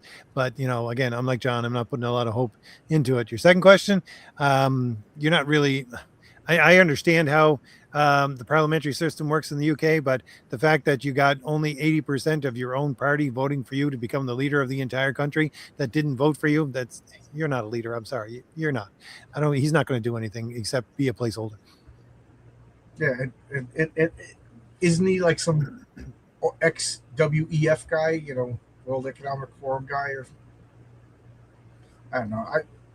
England, I definitely think between all the rugged individuals coming to America, then World War I and World War II killing all the manly men, I think England is just a bunch of beta guys. Come on, God. I mean, here in the States, we're not too far away either. So, I don't know. We got to do something.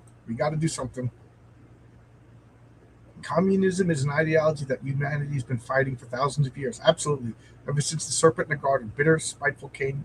Yep. I agree. Communism, what is it? The seductive sweet candy, that's all communism is. It's sweet nothings. It's just sweet. What's the quote from, I think it's Thomas Stowell? How much of someone else's labor are you entitled to? Right. Yeah. That's the question. Is just old as time. Yeah. They should be free healthcare. Then I'm like, so what if there's not enough doctors? What if people don't want to become doctors? Because do we recruit people? Do we force people to treat them? Like the doctors have to work 20 hours a day? That'll never happen. Well, you're making it so that you are entitled to somebody else's labor. No, but it's free healthcare. It sounds nice. But you're not entitled. You're not entitled. How much? You should have free housing. All right, go out and build houses for these people. People, they misunderstand capitalism is the free exchange of goods and services. Free exchange. Once there's government involved, it's no longer capitalism. We don't have capitalism in the United States for the most part. We have crony capitalism, we have mercantilism, but we don't have capitalism. Once the state's involved, it's not free. Like HOV lane. I got to buy a product to drive on a highway that I'm taxed for. Oh man, does that burn my butt? I'm sitting there watching this freaking thing empty because I'm not traveling with enough people, or I didn't buy a clean pass car. So I need to buy a product. I got to go give money to a private company to use the public services. That's not capitalism. We're not a capitalist country. What are your thoughts on the speculation that Marvel's going to cease publication of floppy? Yeah, but it's going to happen. It's going to happen. Elon, come on. Throw me a freaking bone. We'll run that company. What do we got to lose? Yep. It definitely. This Chuck Schumer just said we live in a country that produced the first trillionaire. Oh, no, it was Gavin Newsom. Excuse me. We live in a country that produced the first trillionaire, and yet people can't afford basic services. And I'm like, you're the governor of California. Reduce the taxes. What are you doing to ease the suffering of people? How is Elon Musk being a trillionaire making any Californian's life difficult? On the contrary, Elon Musk probably made everybody's life a little bit better, by how many people he's hiring and everything like that. Knock it off. People, and what gets me is I think Gavin Newsom is smart enough to understand that he's lying. Like, does he really believe that? Because Elon Omar and AOC, I think they're dumb enough to believe their lies. Whereas somebody like Gavin Newsom, he knows he's lying, which makes it worse. I hate the word deserve. Nobody, you know what you deserve? Everybody, you deserve to be left alone. That's it. That's it. That's the only thing you deserve as a human being. You deserve to be left alone. I agree 100%, Zach Dan. You would probably have the same thinking as I do. All good things we have are a gift to us, so we need to make them gifts to other people. You deserve nothing. You deserve nothing. You deserve nothing, and you'll like it. And he could have been a trillionaire in California, but taxes incentivized him to move. Yeah. And did you see Bandani, the governor, the mayor of New York, is freezing the rents, and now rents spiked because everybody raised their rents before this rules went into effect. So boom, we're going to freeze rents. Everybody just raised the rents right now before they could, and tax income went down $11 billion because all the rich people are leaving. So, but I think Bandani knows what he's doing. He's purposely trying to destroy New York. He's a foreign agent, a provocateur. Is that the word? John, what are your thoughts on James Gunn killing off Hal Jordan? Good. I didn't know that, but if that's what happens, good. Who cares? I wasn't going to watch the show anyway. The show it was a non-starter from the trailer. It looked boring and dull. James Gunn, you tricked me. I thought you liked comic books. Apparently you don't. I don't care. Good. You know what? Turn him gay and a lesbian too. Do it all. Do it all. Just kill it. Just kill it. Make it so that nobody wants to make it so that my hobby's not popular anymore. And then maybe only fans will get back in it and things will get good. Make the Green Lantern a pink jellyfish gay lesbian communist. Do it all. No half measures anymore. Race swap them. Do whatever. Do it all. Just destroy any interest in my hobby of comic books so that only fans will be left. Yeah, they're all. That's. I think Gavin Newsom is like there's a worm inside of him, and the rest of him is just like a mech suit. That's why he moves weird all the time. Like he's like an alien or possessed by a demon or something. Yeah, it's funny, like raising prices right before sale. Yeah. If you were a landlord and you were being told you could never raise rents again, you're going to raise rents, right before it happens. Everyone deserves the fires of hell, but luckily Jesus sacrificed himself to maintain mercy. We got a fire and brimstone preacher over here. Do you guys like the other Robert E. Howard characters like Solomon Kane? I like the comics. I never read any Solomon Kane, but I do like the idea of a freaking pilgrim going around killing witches. And I'm starting. Solomon Kane is a different kind of story. I really like Solomon Kane's stories. There's a lot of Robert E. Howard characters that I really am not attracted to at all, so I didn't really read much of them, like his boxing stories and stuff like that. But yeah, Solomon Kane is a lot different from Conan, even though in my mind they're connected together. But the things like the Cursed Hand and stuff like that, it's a different kind of manliness, and he's dealing with supernatural, whereas Conan tries to stay away from the supernatural as much as possible. So yeah, good stories. Is there, am I thinking, does he have like a sailor character too that's his most popular character from what I heard? Am I getting mistaken? I don't know off the top of my head, John, really, honestly.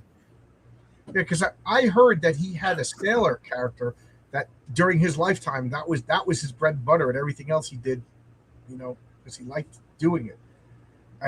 I know if Tony's still in the chat, he'll correct me. Solomon Kane. Jewel, I having only read one Conan story, and sorry, RJ, I didn't particularly like it. The first one in chronological order, which is the last Conan story in his lifetime story or whatever. He's King Conan. But Solomon Kane sounds like something I want to get interested in. So I think I want to read. I think I want to read that. Okay, I knew you had the answer. You're thinking of Steve Costigan. He was his greatest seller when he was alive. Okay, thank you. Thank you. Yeah, that I want to check out. I'm kind of curious about that. Reject modernity. Embrace the pulps. Yes, indeed. Tony, this is your fault. This is your fault. And so far, I thank you for it. So far, it's fun. So far, it's fun. I've only read 4 chapters. And for those of you who are interested, Tony's writing a story for me that I hope my comic company is around long enough to publish them. It's called the Caper. He had a character called El Borak. He's not a sailor though. El Borak. All I can think of is that Borat character. And I'll tell you, I hate Borat because for 2 freaking years, everybody on construction sites talked like Borat when that movie came out, and I wanted to kill everybody. But I was a human being, God-fearing human being, and I couldn't kill anybody. Much to my dismay, murderers found. Like, oops, this wire is connected to the beam that you're working on. Any stories with Dark Agnes? Who's Dark Agnes? That's kind of a cool name. It's a Robert E. Howard. Oh, really? Yeah. Is that what she is? A 16th century swordswoman, Dark Agnes? That sounds pretty cool. If I remember correctly, she was one of the characters within the Red Sonja sort of timeline and stuff like that. Yeah, I see. I didn't know. Man, this guy must have wrote all the time, and he didn't live long, right? He killed himself when his mother died, right? Yep. Yeah. How old was he when he died? Oh gosh, I think he was in his early 30s, but I could be wrong about that. So when did he start writing? Well, he was. What was he? He wrote a lot in a span of like 10 years, basically, if I remember correctly. Wow. I mean, was he like a physical tough guy in real life? Like, or was he did? He was a boxer, and the thing was, again, he didn't. Because all he had was his mother at the end or a lot of the second part of his life. He was way too attached to her. So he was a guy trying to figure out what masculinity was because he didn't really have the best role models in the world, if at any. So that's why he delves into this, Conan the Barbarian, Solomon Kane, boxers and sailors kind of things. Like, what is a man? Yeah, pretty tragic. I wonder, is there a movie about him? A good biography? I'm kind of interested in him. I think there's one out there, but I couldn't tell you the name of it. A hot-tempered 16th century who escapes an abusive marriage to become a fierce mercenary. Sounds woke! Solomon Kane quote, Kane stood an unconscious statue of triumph. The ancient empires fell, the dark-skinned peoples faded, even the demons of antiquity gasped their last. That sounds pretty cool. Actually, Howard committed suicide when he found she wasn't going to make it. She died soon after he did. Oh, okay. Two-fisted Howard. But overstand all the Aryan barbarians and white cults. I'm murdering this. I can no longer read. Oh, this keeps going. I can't read. Whether they be called Dorians, Saxon, or Englishmen, whether his name is Jason Hengst or Solomon Kane. Yeah, I got to read more. I'm reading the Atlantean, the comic by Arrow Press, which is called Cull Stories. You get them too, right? Yeah, they're good. They're fun. The one thing about Cull, I think Cull was he abandoned Cull because he had more success with Conan. But I think that for me, anyways, the continuity of villains within Cull are much better than Conan with the Snake People and what's his name? Oh, for the life of me, I can't remember his name. The Skullhead. That basically they patterned Skeletor afterwards and stuff like that. I think that he has much better villains. Yeah, I want to check out. Every time I talk to you, you make me want to read more of Howard. I mean, I'm loving the comics, but I bought I think there was 160 or so of the Savage Sword of Conan's. I must have bought like 80 of them from an apprentice. He just had a whole collection, and I bought like his collection of Savage Sword of Conan and a bunch of comics off of him. I'm currently reading short stories by Philip Jose Farmer, and I'm 3 issues into Walt Simonson's Thor. Oh man, let us know how you like Thor. That's one of RJ's and probably our favorite comic run of all Yep. time. Oh, Rex, I envy you the first time reading that. Yeah, that's so good. The wide world is Robert E. Howard by. Is it any good? Is it any good? Vincent D'Onofrio. He's the guy that gets on my nerves. Then again, all actors get on my nerves. I am cheering the absolute destruction of Hollywood. I'm loving that. Like I remember when the Blair Witch Project came out. I didn't particularly like the movie, but I loved that some jerks with like a $13,000 movie budget made like a Hollywood blockbuster and scared the crap. The only bad thing is now they did a whole bunch of those copycat movies that were no good. But like, you know, I want to see like Hollywood get dismantled. You know, I want to see like movies being discovered in warehouses that they didn't find until they you know, new people moved in. And I don't know. I want to see like Alex Baldwin like having to like shill acne cream or something like that, you know, because he's broke. I just want to see these people get a taste of reality. I agree with John, but I would say that if America has a heart of darkness, it would be Hollywood. Second best. Oh, I'm not going to read a million quotes. Yeah, I can barely read 4-letter words. But everybody else could read these quotes. Nothing's stopping you. It's a free country. It's a free country. Hey, what else do you want to talk about? Do you actually get back into comics? I'm trying to think. Well, again, I have to remind you, John, if you want, you should. I should check out. Now, I need to check out, but maybe you would do it before me. But the Thanagar stuff is novels as well. It's pulpy kinds of novels, so they're in the vein of like a Robert E. Howard story, obviously. Who is this? Thanagar. Thanagar? Who's that? Remember, Marvel did a comic about it back in the early '70s. But those are novels too. Oh, I might as well show these off. I really liked Starship Troopers, so I got this. Is this any good? I heard a lot about that book. I never actually read it though.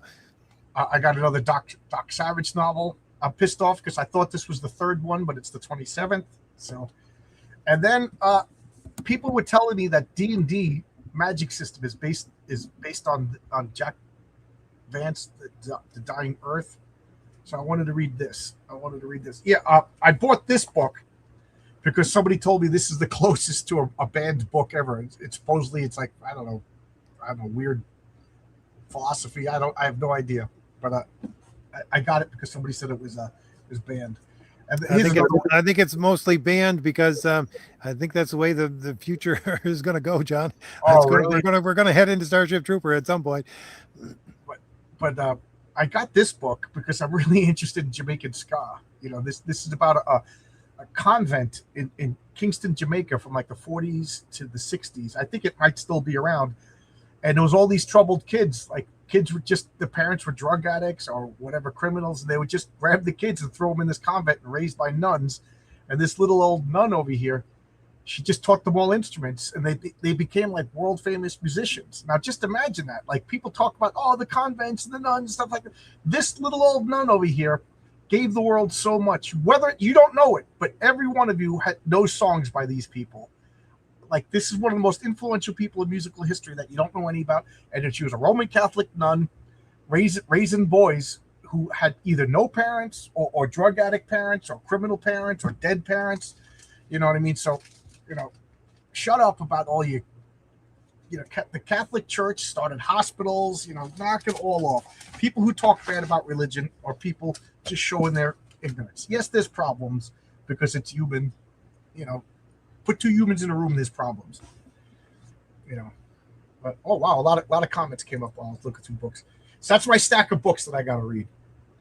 So far, Walt's Thor is good, but my only critique is Sif getting fooled easily by Loki over some romance. I don't remember exactly what you're talking about, but keep in mind that's Loki. That's his trickery is his thing. RJ, would you agree that Howard had an Oedipus complex? Yeah, I'd say he certainly had mental problems, but he was trying to work through them and he failed. So what kind? I wouldn't say. I got the audiobook for Starship Troopers. I only get audiobooks for books that I read. You know, I don't want my first experience to be hearing a book. I want to read it first. I thought you were talking about Hawkgirl's planet when she was an alien. Yeah, yeah. What was it? Thanagar? Thanagar? Star Troopers, both libtard, cringe, and based. If Con Nasty asked, I'd happily do an audiobook for The Shadow or Doc Savage or both. Yeah, this guy's got a good voice. Somebody hire him to do some voice work. That's one of the things that's one of the things I think that The Shadow, it's great pulp, but that is something that works much better in my mind as a visual. Now that we can do something like that, the idea of blending into the shadows and all that kind of stuff, I think that works spectacularly when I've seen it on screen, either as a cartoon or as a live action. I didn't like the Shadow movie when it came out. I thought back then I liked Alec Baldwin. I thought physically he looked great. But the woman cast as Margot Lane, she looks like a good sweetheart. Margot Lane is supposed to be, I hate to say it, but like more of like a sexual. Va va va boom. Yeah, va va va boom. Like she's supposed to be like a bad girl. You know what I mean? Like Penelope Ann Miller, who played. She's just like, you just want to pinch her on the cheek and protect her. You don't want to do that. You want to pinch other things on Margot Lane. But so she was miscast, and then like. The opening scene when he's fighting the dagger with the face, I was just like, what is going on? I know there's mystical stuff in The Shadow, but I got to watch it again. I saw it once in the movies and I didn't like it, but I want to see a real pulpy, dark Shadow movie, and they could do it. They could do it. I think it's ripe for it because it could be low budget. Oh yeah. That's the thing. Like you could use practical effects and low budget movie for The Shadow and have it still work out really well. Right. You don't need that. And while this Brian Christow's is in the chat, check out Six Gun Gorilla. I absolutely loved Six Gun Gorilla. It's funny because we both have a similar story. He got my comic, I got his comic, and we both put off reading it because I'm like, oh man, I like this guy. What if his comic sucks? So I put it off, and I said, all right, I'm going to crack it open. Let me start. And I stayed up all night reading it. 6 issues, Six Gun Gorilla. It was awesome. I have a story coming out. I asked him if I could give him like a little homage to one of his characters. Six Gun Gorilla. Can't wait. So good. Check it out. Brian Christow. Hey, Chris McWilliams. How you doing? Cheers. How you doing? How's everything? I'm sorry. We keep making plans to do stuff, and life gets in the way. How you doing, Chris? And everybody saying hello. I don't know. I would like to see. I don't know. Like, do you think a Doc Savage movie would that be well received? I find Doc Savage is a little hokey. Yeah, I think Doc Savage, like, it's really good pulp if you're into pulp, but I don't think it's a character that would resonate with anybody anymore. My problem with Doc Savage is, I'm on my 3rd novel, and it's everybody making suggestions. Doc Savage goes, "No, you're wrong. This is the way we do it." And it's like, so he surrounds himself with people just so he could correct them and be right.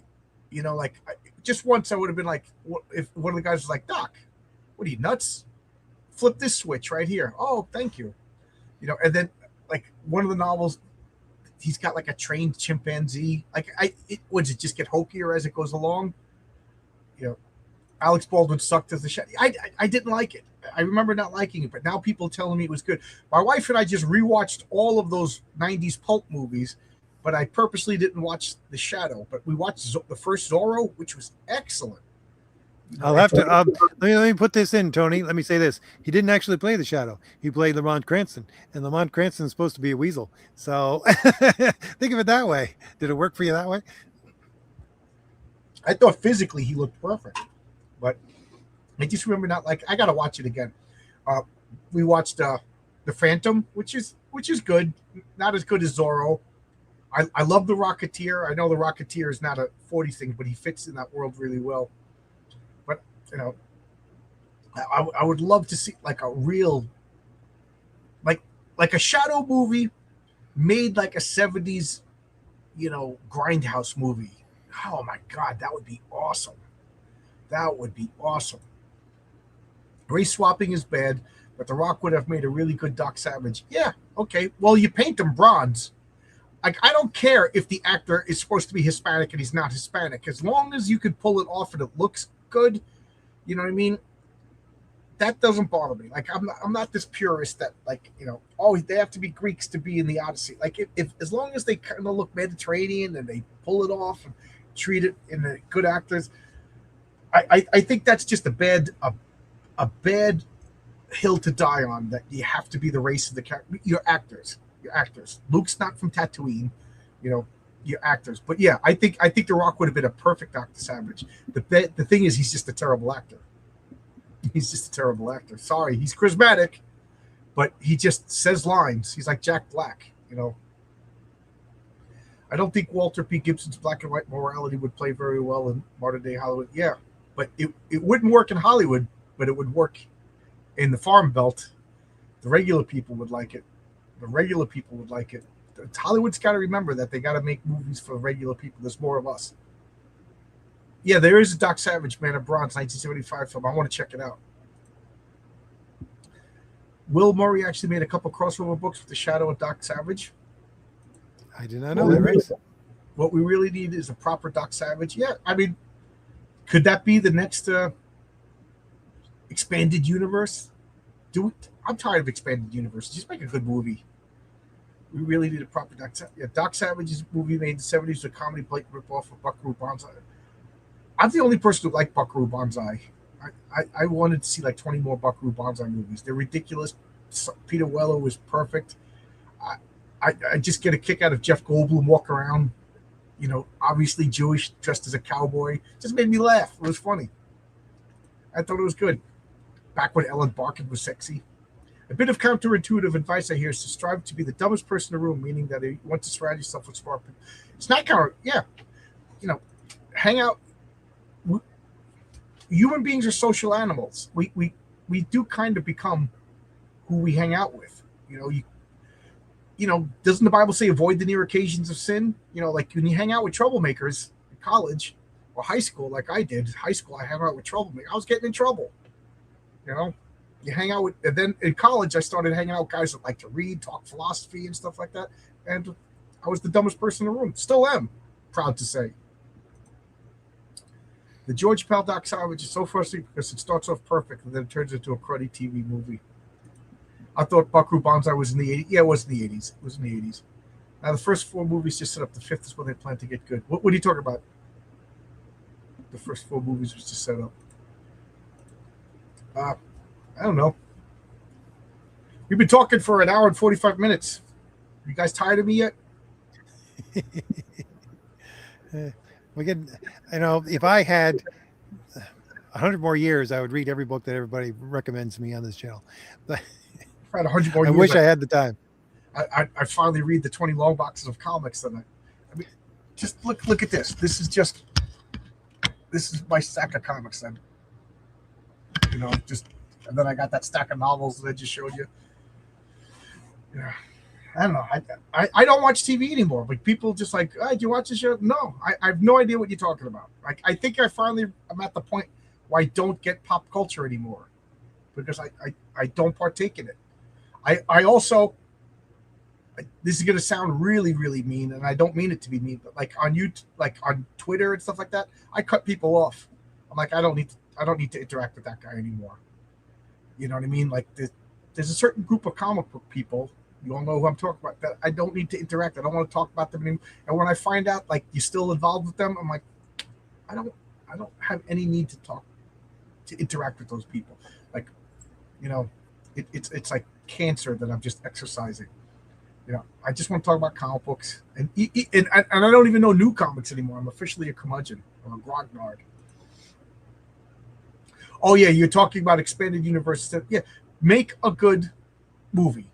Make a good movie, and if you know you want to cross over Doc Savage with the Shadow, just make a good Doc Savage movie. Make a good Shadow movie, and then I don't know, like you said, maybe by the 3rd, 4th movie they could meet. But I don't know, just make a good movie. And I'm tired of reboots, remakes. Is it impossible to come up with a new character, something interesting? I mean, this. What is it? Obsession and Backrooms. These are all new IPs, right? I was saying this to one of my younger friends, John, and I was saying, you know how you look back at the 30s and the 20s, and it's a completely different world within storytelling than stuff you get in the 50s, because you got World War II and a bit World War One bit, but World War II just breaking the back of what everybody understood as normal for their lives. And I think, we're pretty close to an event like that happening within our world in the next 5 to 15 years.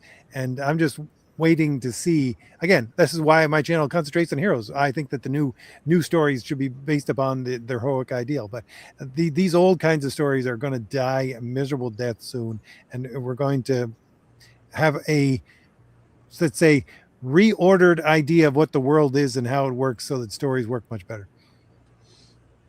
You do think there's going to be a status quo changing event? Oh, C turn, yeah.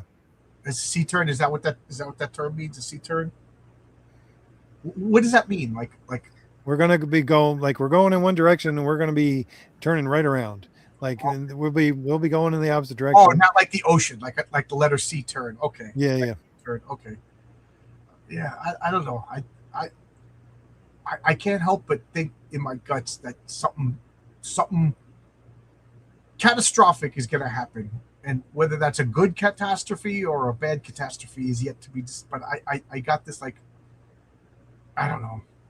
I'd say it's all in how people deal with the suffering, John, because we've been holding that, we've been plugging the dam for so long with our fingers, trying to make sure that suffering doesn't come our way. It's the waters are starting to rise too far.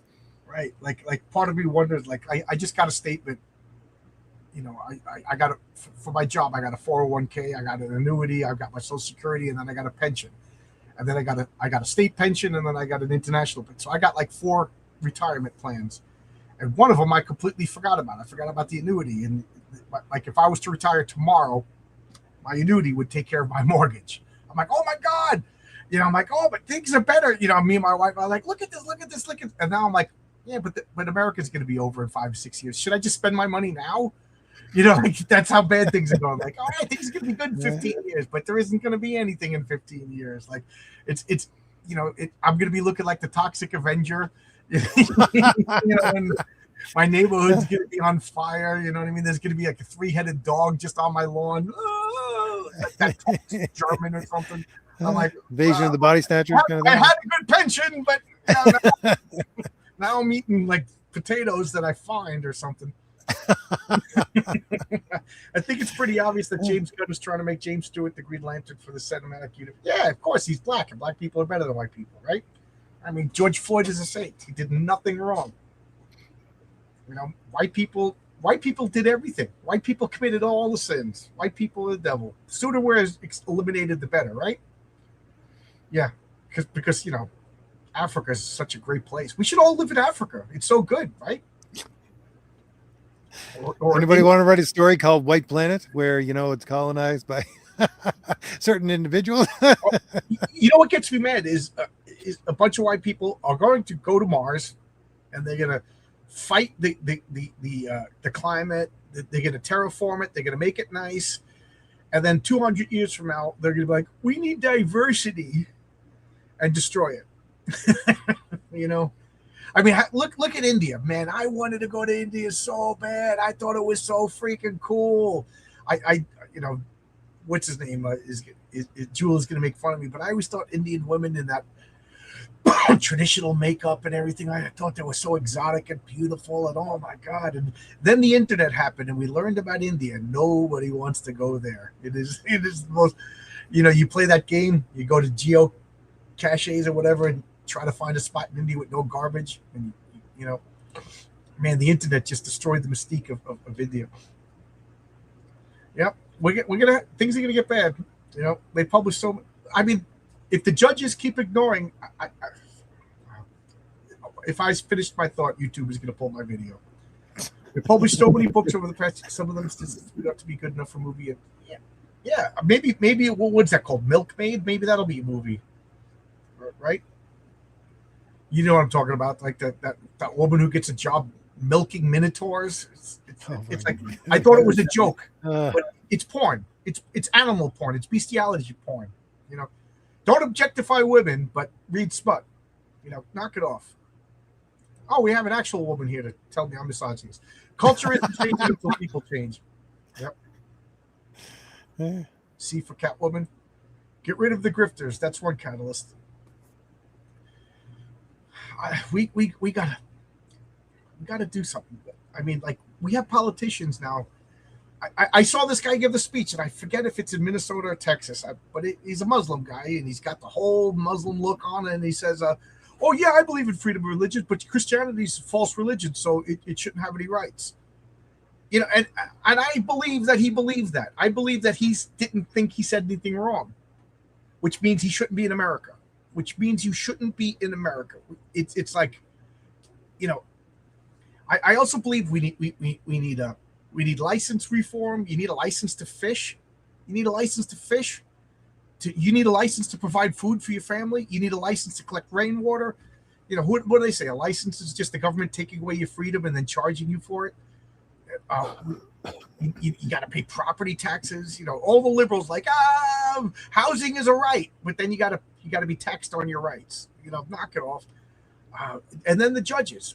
We will not go anywhere in this country until this judicial reform. We got to. Judges need to be. Maybe I'm naive, but a judge has to write down why he made this decision. And then there's got to be a panel that says, no, this is not correct. And that panel overrides the judge or something like that. I mean, that's the most moderate. Otherwise, it's tarred and feathered by the people. And you know, we got to be able to kick judges out. You know, I don't know. No, guys, the first Doc Savage movie with Ron Eli came out. Yeah, I heard good things about it. Martian settlers don't want Earthlings.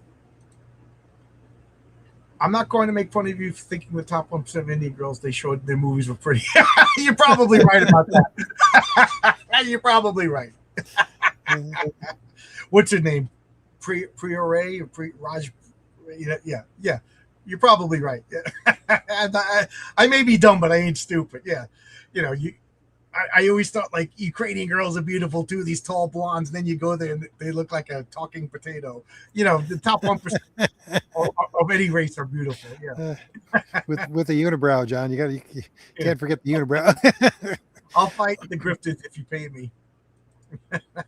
How long do you think before Marvel and DC shut down publication of their own material? I think they're always going to be publishing in some form or another, but I don't know.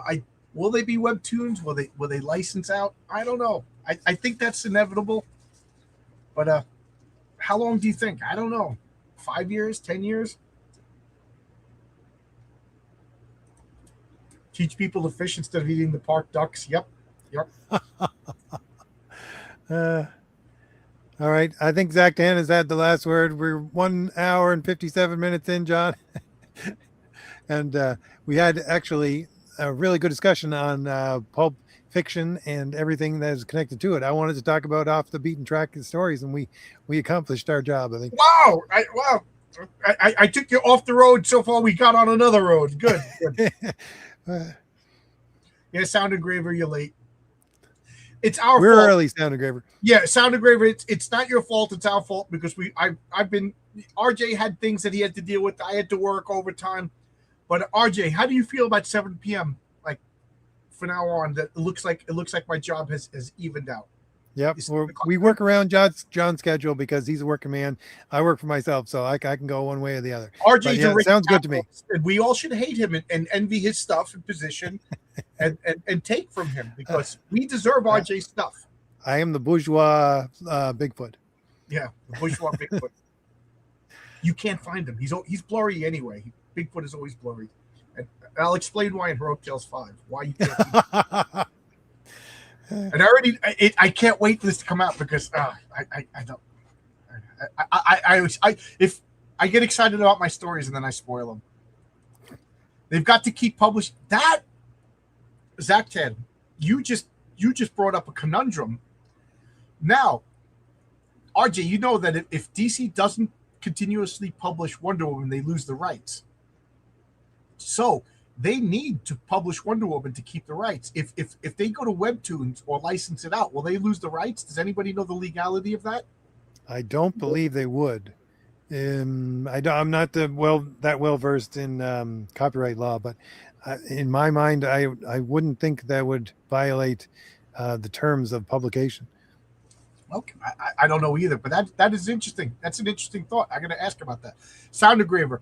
Shelley's Frankenstein is awesome. That is Yep. a page turner. Agreed. Oh my god, that I love the hell out of that book. So Well, much that better. that and Bram Stoker's Dracula are two must reads for anybody. If I was you're just listening about to say so much better than Dracula, and I know Brian Bow somewhere just threw his pen down in disgust because we argue about that a lot. Yeah.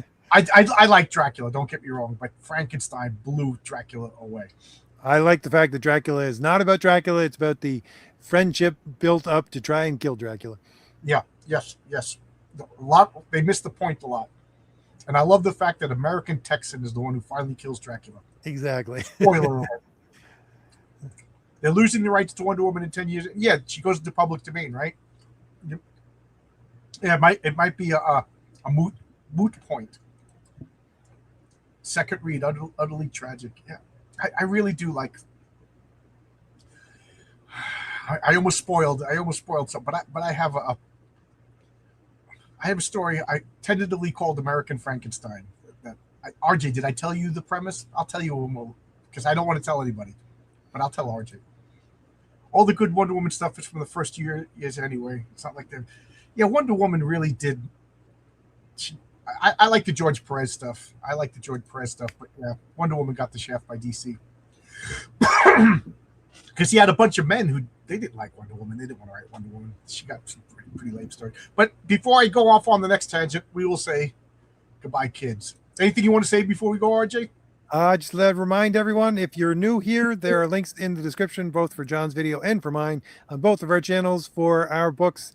Mine is Crom the Destroyer. His is Christmas special right now, but you can also get Heroic Tales on Fund My Comic. All of our books are on Fund My Comic right now. We're on Fund My Comic. I'm also on Kickstarter, and I got to hit that $500. That's the minimum. I'm at $300. So if you're thinking about it, go to Kickstarter just to help me out. I'm talking to a printer now.